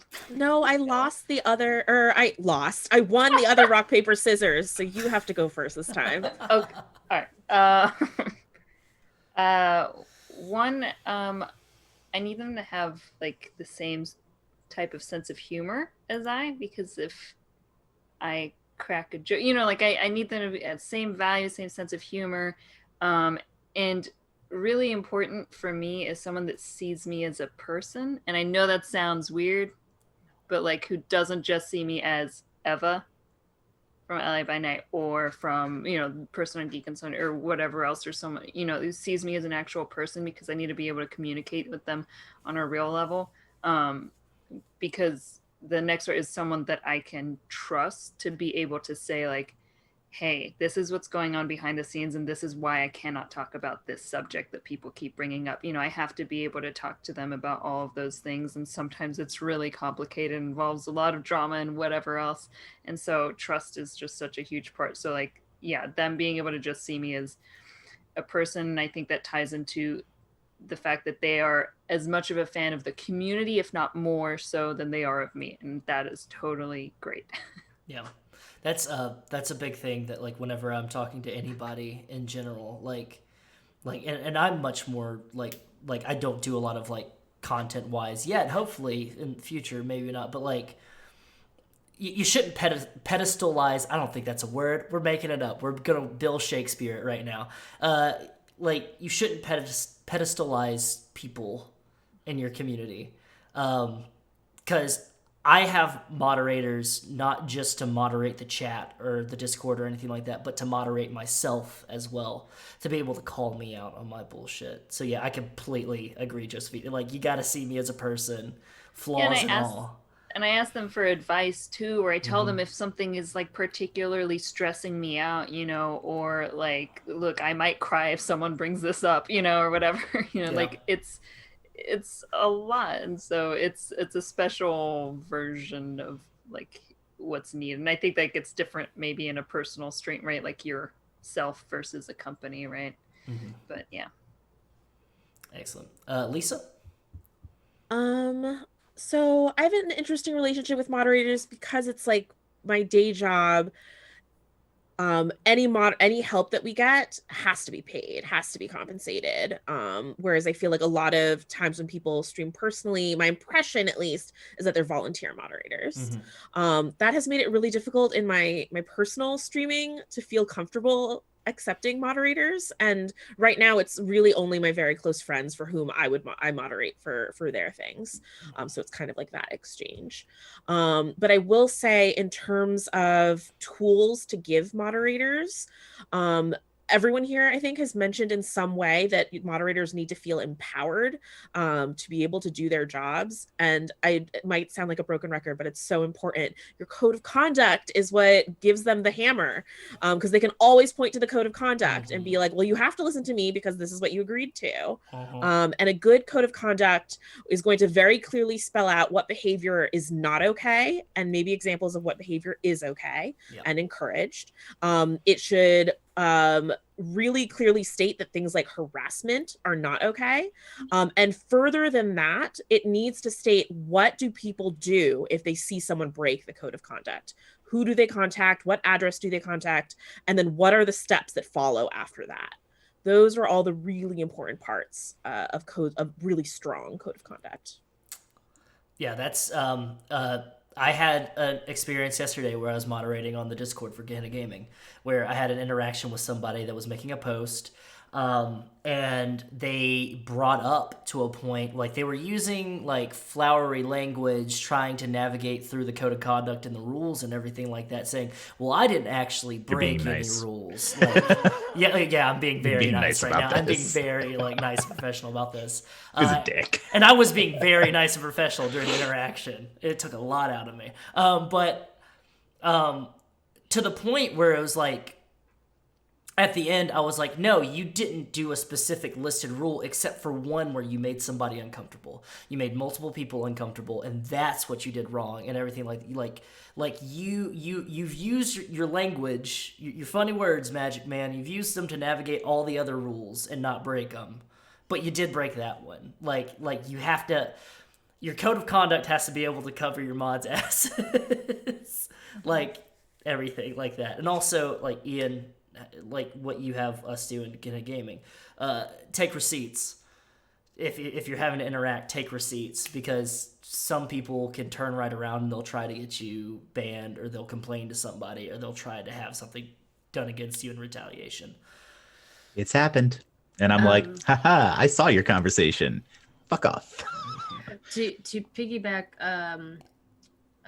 real quick, I think on what Lysa said, having moderators that people can reach out to. Who can people, the players, the audience members, if they are uncomfortable with something, if they feel like something has made them upset, and like who can they reach out to is very important. I think having if you're in the Discord, having like an @admin role is very, very simple, very easy to do. Even having like lists of people, like you can message these people in DMs if you don't want it in like the general chats, and making sure people know not only like here are the moderators' names, but like having the moderators be like they're also real people. Like we have women, we have trans, we have male, we have non-binary, we have POCs, we have people of all different backgrounds who are not going to judge you for the thing that you are bringing up, which is, I think, very, very important. Having moderators from different walks of life so that people can be like, I am a woman and I need to reach out to another woman about something that made me uncomfortable, which is why I wanted to leave the group about their things, because I was the only woman really that was dealing with these things, and it's not great to be the only one to have to deal with that. Yeah, for sure. Unless anybody else has anything to add, we're going to roll on a little bit because we're getting close to our end time here. Just before we roll into these last few questions, I did have another audience question here that I want to ask. It's from Puppy Lover. When you run so many things as part of your brand, i.e. Twitch with live plays, interviews, gaming, Patreon, Discord, appearances, running conventions, how do you prioritize those things and why? I can answer just because I feel like I'll have a short, super privileged answer in that I make my managers pick. When I can't if I'm like, I don't know, because I have a lot of anxiety as well. Like, I can't what's most important. I don't know. They all look fun. I can't tell. This is why I have you, is to help me, have a survivable career. So I just ask them to tell me. We had our first real big like charity event when we did our kickoff, which was a 12-hour donation stream, and for that one we simply just put our timeline. How long are we going to do everything for? How long do we want things to run for? What do we want in the middle? What are we also offering, because we're doing a giveaway as well during all of that, and then once we got kind of the framework of that done, then we went, okay, who do we want to run games? And we just reached out to people that we loved their stuff, that have shown interest, and whoever got to us first, we would be like, awesome, cool, put you down in the slots. And then we reached out to the players of whom have shown interest, that we love, that we wanted their faces with our brand, essentially. And then also went, okay, of all these people that we have here, who can we sub out and have another voice that maybe we haven't gotten a whole lot of? Because we also fall into the pitfall of like, there's a lot of white people here. We could we can diversify. We can do that. And then once that hole was set up, and then just advertise to everybody and keep everybody in the know about what's going on in, like, here's the list of giveaway items, here are the people, here's their Instagrams and Twitters and what they're doing. If you're interested in any of this stuff, check this out. Like, it took us months of prep work to get just that 12-hour stream stuff ready, but it all came together and it was great. bigger events are much, much harder. So bless you who run like panels and actual conventions and spaces. That's a lot. I feel like the answer to that question is going to depend a lot on what your individual goals are.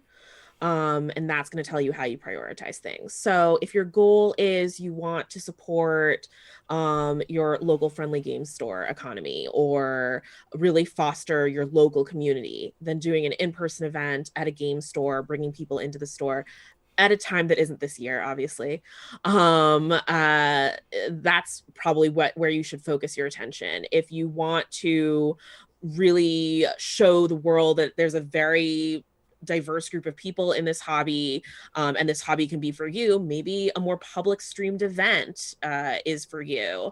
And I could think of a bunch of different examples. But I think a lesson that I learned early on is that just as a human being, I used to say yes to every single opportunity that came my way. And I have learned over the past few years to say no. Because there's only so much time where I can spend doing things while still doing the things that bring me joy every day. And you need to budget time for joy so you can continue to feel inspired and continue to want to work and create in this hobby. That's the one thing that I'll never get mad at. Like when I extend an invitation to somebody to hop on one of these panels or on a live stream or something like that or an actual play, like I'm never gonna get mad if somebody says no because I have a problem saying no. Because like I will do everything, but if like somebody tells me no, I'm like no, you're rad, awesome. Like you're that's self-care in of itself. Anybody else? All right, so moving on, and I've got a couple of bomb questions here because I like to have like some deep, like heady kind of questions that kind of fit the landscape that we're in right now. But with the constantly changing political, social, and financial landscape that we have going on, especially with this year, and not just the year, but it's been years leading up to it. When people say it's like, oh man, this year's a nightmare year, I'm like, sometimes it's a nightmare all the time. But what steps have you had to take to make sure that you have built up a safe space and a place for comfort for all walks of life? And to kind of roll in that next question with it, what tools would you like to see developed that would help you out even more in maintaining those needs for people, like in your community? I can jump in first because I kind of already answered this. The whole thing I said earlier about gatekeeping and not having tolerance for intolerance has been critical. Making sure and checking in with the community. Our Discord is massive, but we have a subset of very active people and then people who bounce in and out. So communicating with the people who are more active and who maybe are seeing things that I'm not seeing, which doesn't happen because I'm me, which that's a problem, but that's okay. That's me not taking breaks. And making sure that they are comfortable when something does happen and following up. We had an incident earlier in the pandemic, and I had to follow up with 5 or 6 people about what happened, and just check in with them afterward because I need to understand what will make our community feel safe, and I can't make that decision for them all the time. I mean, personally, I know that beyond like what I mentioned earlier, I'll just go into greater depth about this. When the pandemic started, we looked at each other, all the directors, and went, so there's not going to be any in-person LARPs for a while. And we decided to push forward on some of our projects, that of which being our greatest and newest, biggest project, besides the actual books themselves, is the online Discord RP, which is specifically for anyone, anytime, anywhere. So if you live in the middle of nowhere, you can still have access to a game. And I knew from the very, very get-go, we needed to have a diverse storyteller staff. So we were already on that, making sure we had a diverse storyteller staff. We had a bunch of different, we have at least, I think, 1, 2, 3, we have more than 4, I think, on staff at a time, off the top of my head. But I knew from the very beginning, I was like, hey, we need to establish what is comfortable and okay here. for everybody else to follow. So that way no one can start here as a beta player and be like, well, I was here since the beta. They can't use that leverage later because we've already told them this is how it's going to go. And we have multiple systems for the public Discord, the community official By Night Studios Discord, in which we have our code of conduct perfectly listed, clear as day. We have our moderators there. And then, of course, we have our Discord premium game as well, which has another code of conduct. And it has multiple channels if you want to do NSFW stuff, if you want to do extremely violent stuff. These are all roles and channels in which the players can determine, okay, I don't want to see this, I do want to see this, and everyone can make their own level of comfort while still being able to access this game. And I think that's important, is that you're going to have players who are like, I do not want ERP, ever. I'm not comfortable with that. I am dedicated to my partner.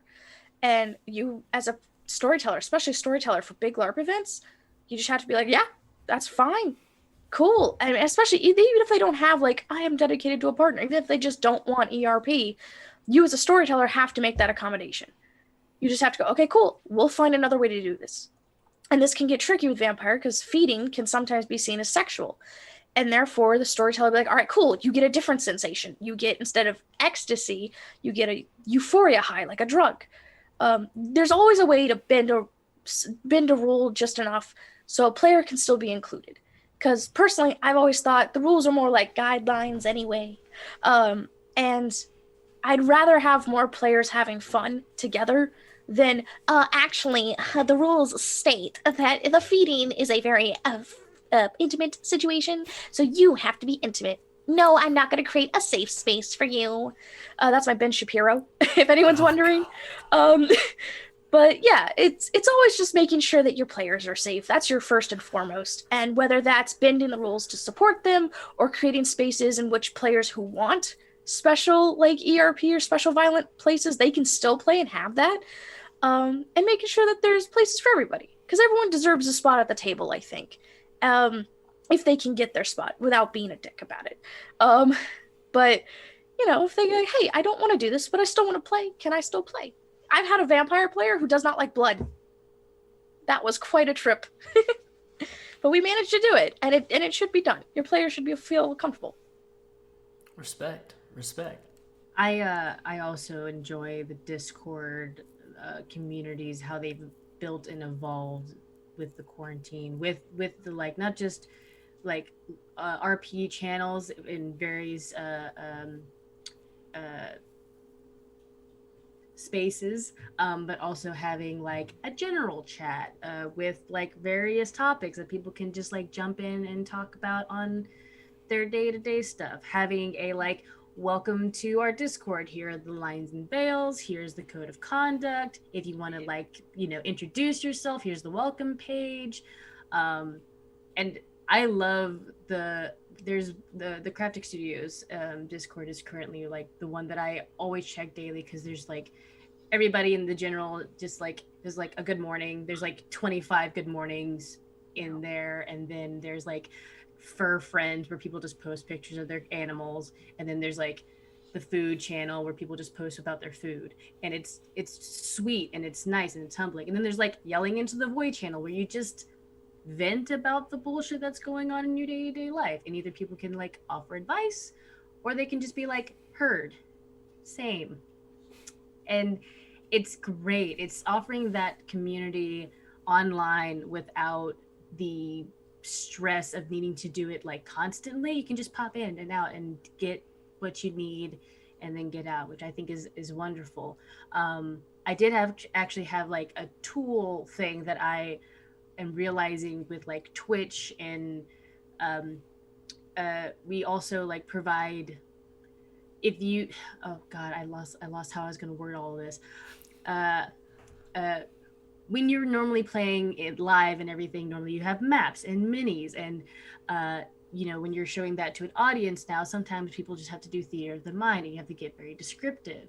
I've learned through all of this that not only being descriptive, but also like telling people who might just be listening in an audio format that like the thing we have just held up is like someone has held up a green card for this scene, by the way, or someone has held up a yellow card for this scene, which I think is very, very good. And I want to see like Roll20 and Fantasy Grounds, those maybe Fantasy Grounds is maybe not the name of it. I can't remember.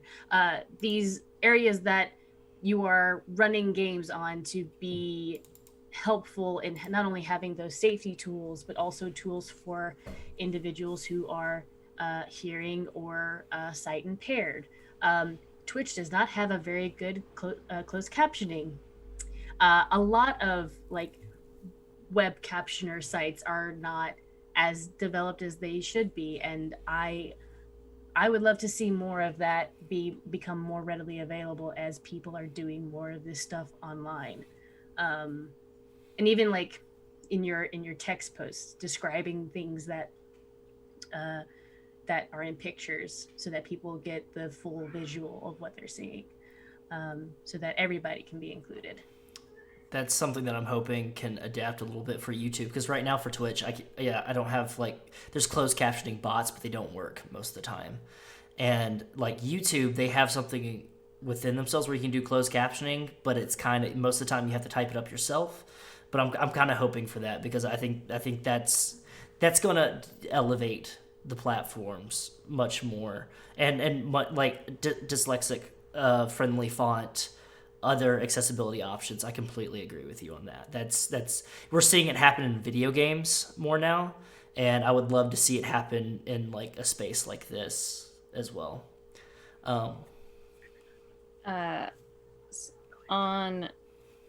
So I've always had like a focus on mental health in general, even before 2020. I noticed that a lot of people come into Twitch chats and they feel, or I noticed early on that they didn't want to interrupt the game. They felt, like, oh, I don't want to bring the chat down or what have you. And so like, it never bothered me. I always say like, you can bring it up whenever it's a safe space in my channel, but is why we delegated specifically a tea time chat at the beginning. It was specifically for if you have anything you want to get off your chest, whether it is good news or bad news, or just I need to yell out into the void, and you feel more comfortable doing it beforehand as opposed to when we're gaming. Like, here is that space for you, and everyone is well aware that that is a space where that can happen. So if they want to avoid it, they know to not be there for the beginning or whatever they need. We also have that same exact space in our Discord as well, where it's just called Health Talk, and people can talk about all sorts of health issues, from mental to physical, whatever, what have you. I am just a huge proponent of mental health, and I know I'm like trying not to get emotional, because like I was always someone who said, like, of course, you should, speak to a professional. Like, I'm not a professional in this, but I am so supremely aware, having had to go through like every, like, as far as you can go into the mental health hole this summer, of how limited those resources are and how difficult it is actually to be able to access any of that. So if we can provide at least a space where maybe someone has been through something similar that they can also reach out and speak to and at least discuss. And yeah, by no means none of us are professionals, but sometimes that is all you have. And I would rather people had that than nothing at all, because it is a hellscape of a mental health landscape, and just like what's given and how it's treated is just an absolute mess. Yeah. Agreed. Yes, Elyse. I just wanted to add one thing. I am remembering a player I had, since we're talking about how we can make this game accessible to literally everybody, regardless of disabilities. We had a blind player. I'm not going to say his whole name. We'll call him Will.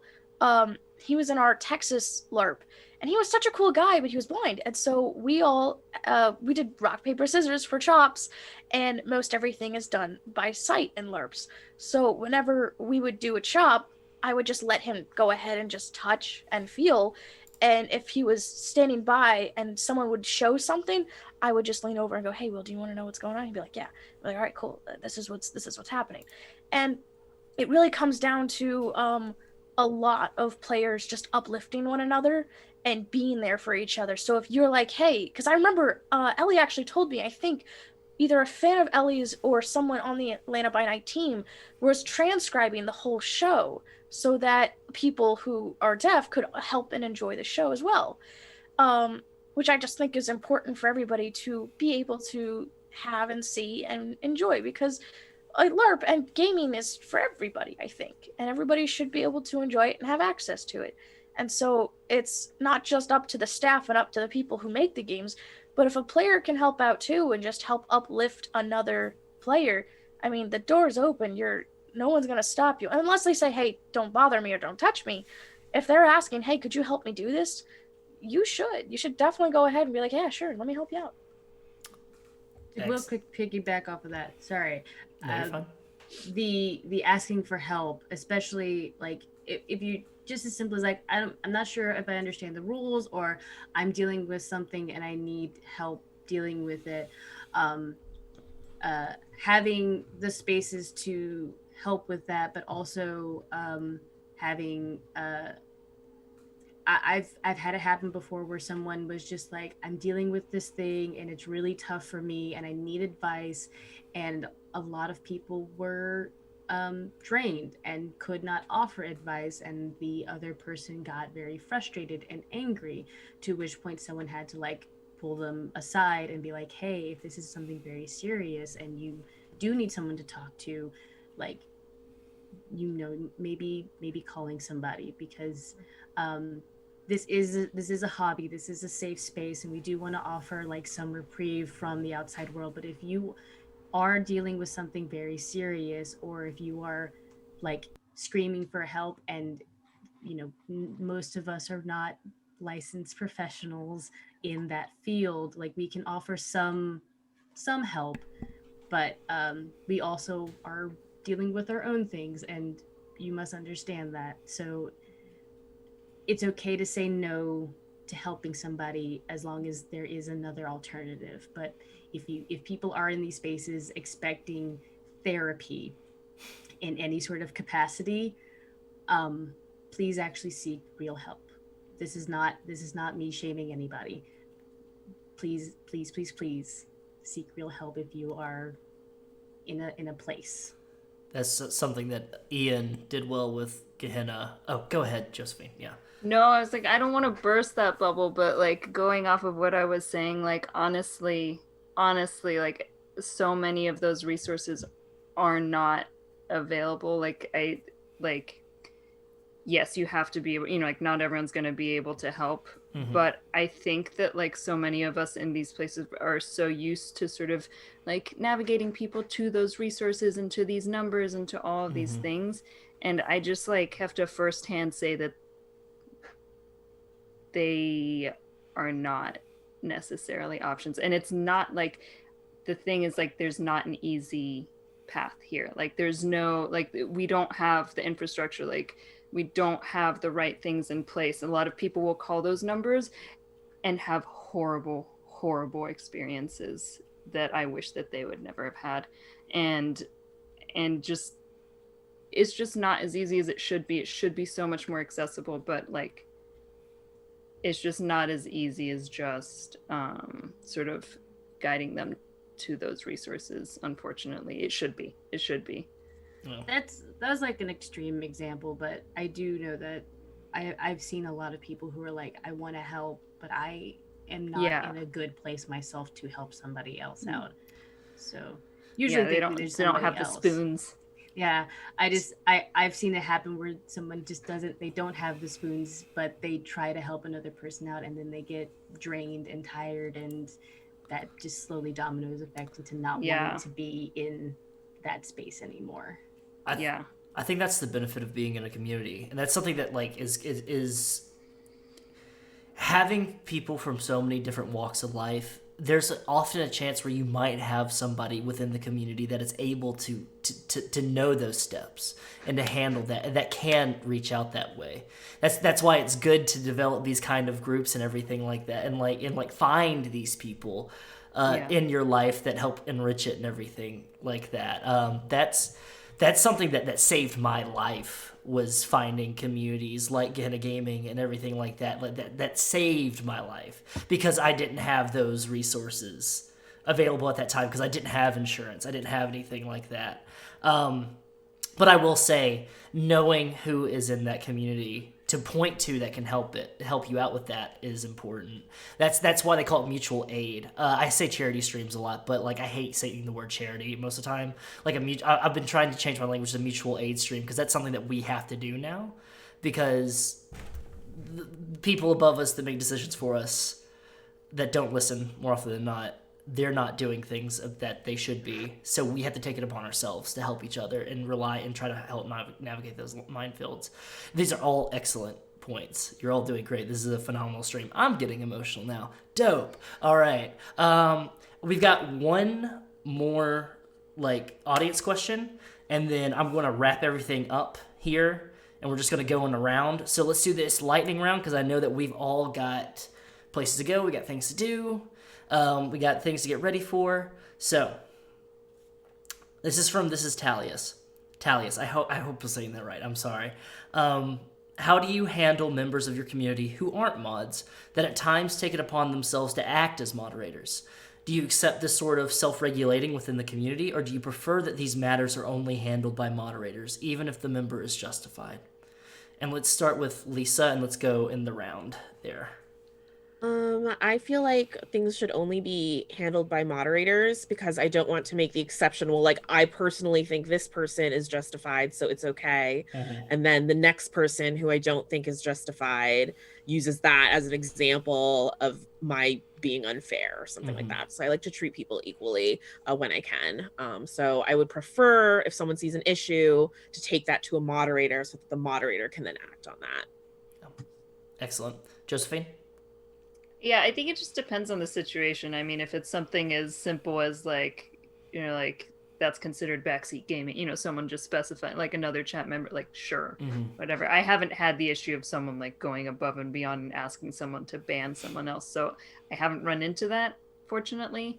If it's literally a reiteration of the very simple rules that are already there, then I'm okay with community members that aren't moderators spreading that, and as long as it's in a kind and respectful way, I don't really mind those things. And I haven't had to deal with anything more than that, thankfully.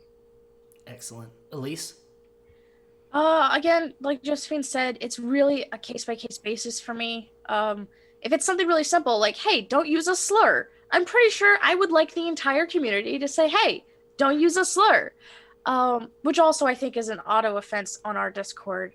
But yeah, if it's a very basic thing that everybody is in agreement of, hey, don't use this. This is literally word for word in the rules. Don't say this.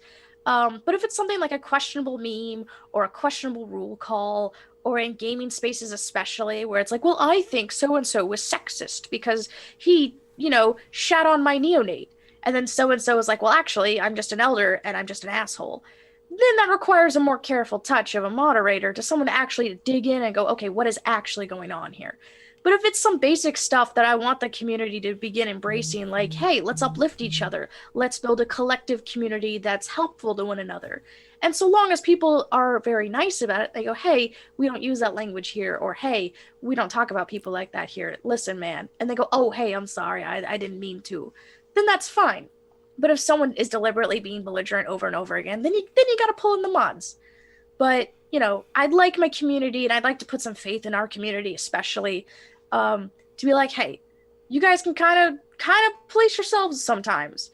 Here's your training wheels. So, just be kind to each other. And if someone's not being kind, just kind of go, hey, man, that wasn't really cool. If the other goes, oh, I'm sorry, man, I didn't mean it like that, then maybe it's a misunderstanding.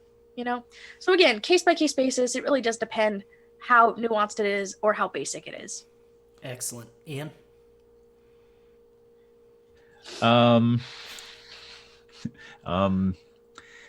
know, I think I agree with everything that's been said already for the most part. If it's, just being oh, hey, I was personally offended by what you said, I would appreciate it if you didn't say it again. Perfectly fine with that. If it's like, hey, this should be deleted, or a questionable meme or something like that, that should be a mod call. As someone who has also had mods accidentally throw fuel on a fire before because they were in a bad mood at that day or things like that, it gets tricky there.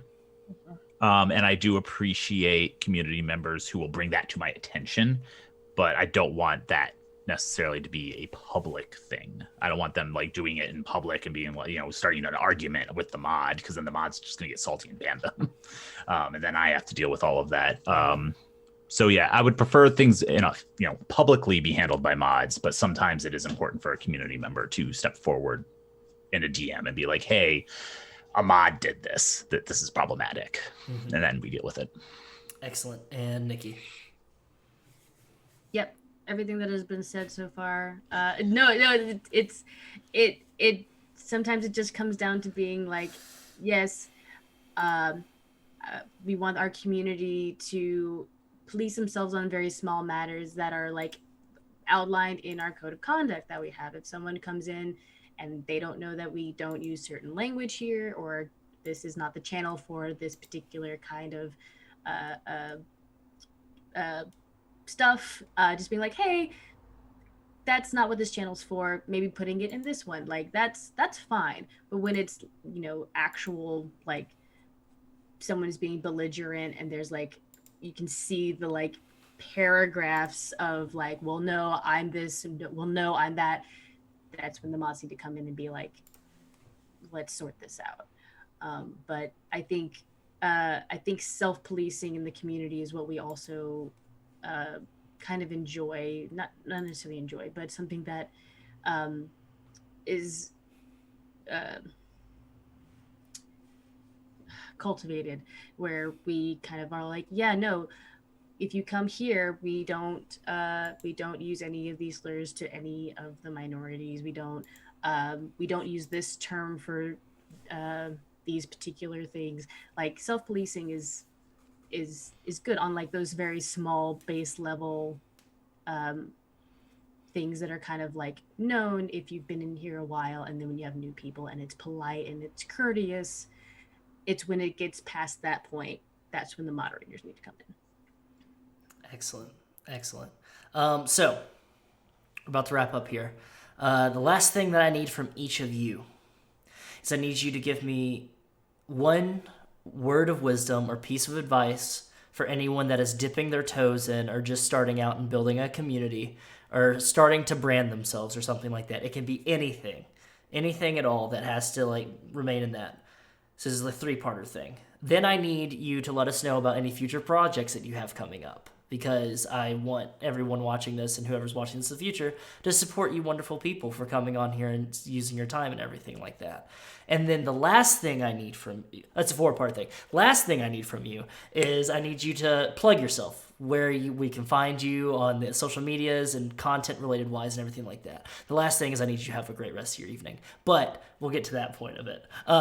Everything like this. Yeah. It's a little fun little thing. Okay. So, starting just how we did in the round before, just going down the rows here. Lysa.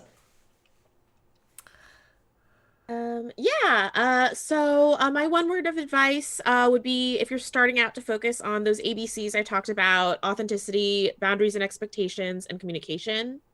3 basic steps. I'm forgetting what all of the things are, so I'm just going to do an outro. I've been Lysa Penrose. You can follow me on Twitter, Instagram, and Twitch at Lysa Penrose. That's Lysa spelled with a Y.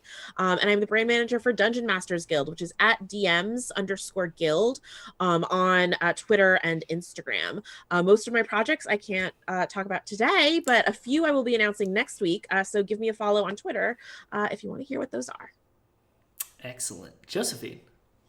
Hi, I'm literally looking at my schedule so I can remember what's coming up. I'm like, I don't know. Words of advice. No, you're fine.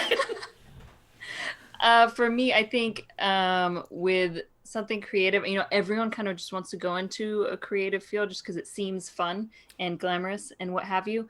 But passion is so important. If you're not passionate about what you're doing, it is a grind and it is very difficult to keep at this long term. So you have to really, really love and care for it, and it be exactly what you want to be doing. As far as what's coming up, you can find me Monday through Friday at twitch.tv/jcvim. I stream video games and play piano. And sometimes we have special events like this Monday, tomorrow. Oh, God. I have Dr. Nero Fourier, who is the global health advisor to the U.S. Health Department. He's going to be coming by talking about COVID-19, how to stay safe this winter. He is so fucking smart. I mean, he was nominated for a Nobel Peace Prize. He's amazing. Mm-hmm. And he's answering all of our questions and really talking to the community, which I think is super important right now because there's a lot of conflicting information. People don't know where to go. I'm trying to be quick, sorry. No, you're and fine. Wednesday, I will be on the Calyx on twitch.tv/TheBeccaScott for part 3 of our Call of Cthulhu game. I think it's the last one. It was supposed to be a 2-parter. Here's part 3.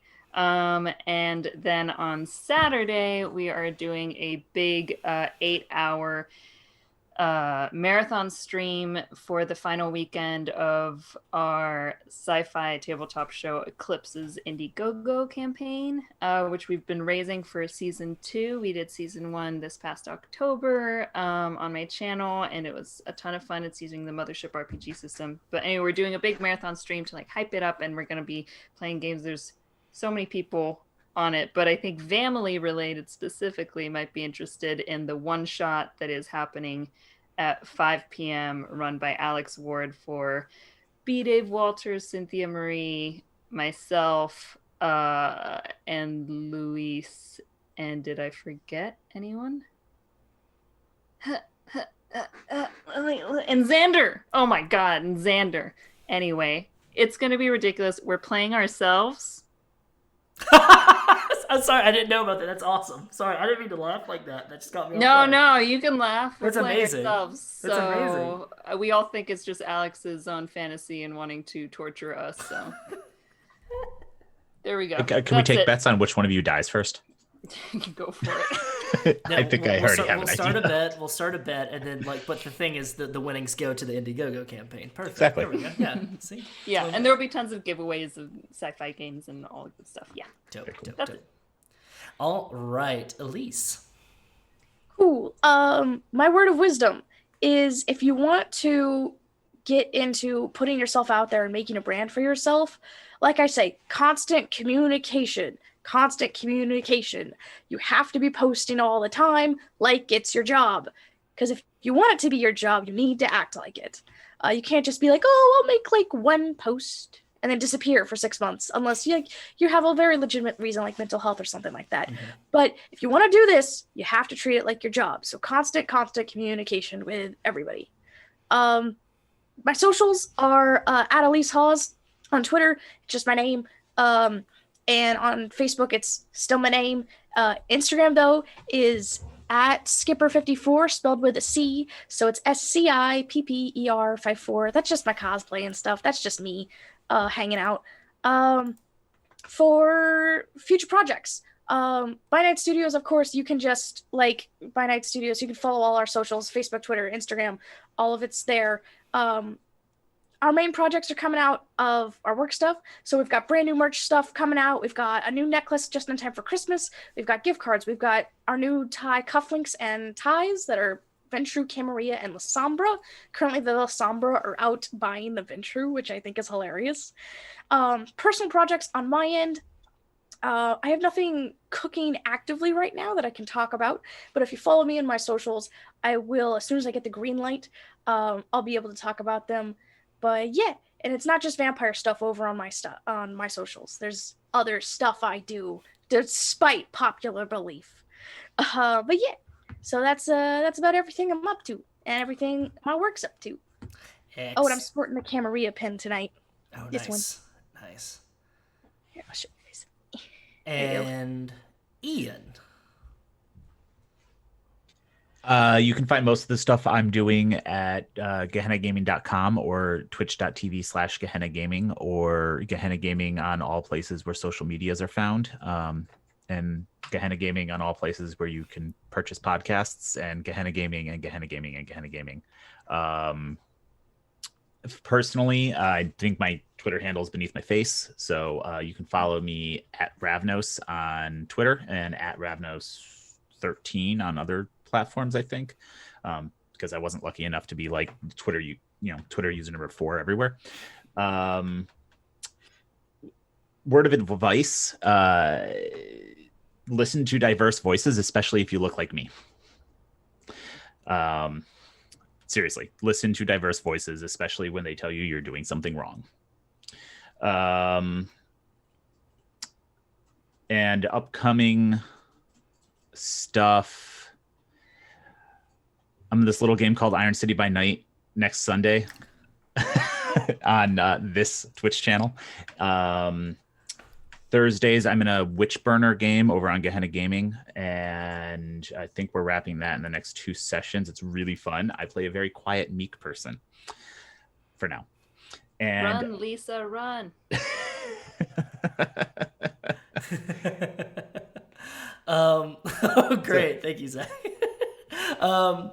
Excellent. Yeah, and you've also got, there's a Cyberpunk Red one-shot coming up this next Saturday. Yeah. Next Saturday, James Hutt from Art Halsorian Games is running Cyberpunk Red for us. We stream every night of the week, so just go to Gehenna Gaming and you'll see our schedule. And last but certainly not least, Nikki. Hi. My word of advice is when you have your code of conduct and when you have your guidelines and when you have your boundaries, make sure to take the time to revisit those and make sure that they are up to date, or if they need to be revisited and revised as your community grows. You can follow me on Twitter at TheWigDM. That's where all of my personal stuff is. You can also follow me at Slady's ATL as well. That's where I post all the upcoming events on Slady's ATL channel. We have a Friday campaign that'll be going on until December 18th. That is when the finale of season 1 happens. And it's a Hunt for the Heart Shards, a Sailor Moon inspired homebrew campaign.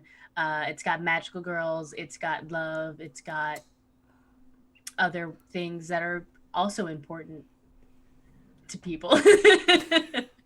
I'm also running with Encounters RP a Zweihander game called The Flames of Freedom. Did you want to know what it would be like to live during the Revolutionary War, but also zombies and magic and other things were going on, as well as, fighting redcoats? Then come check us out. We play Tuesday, 5 p.m.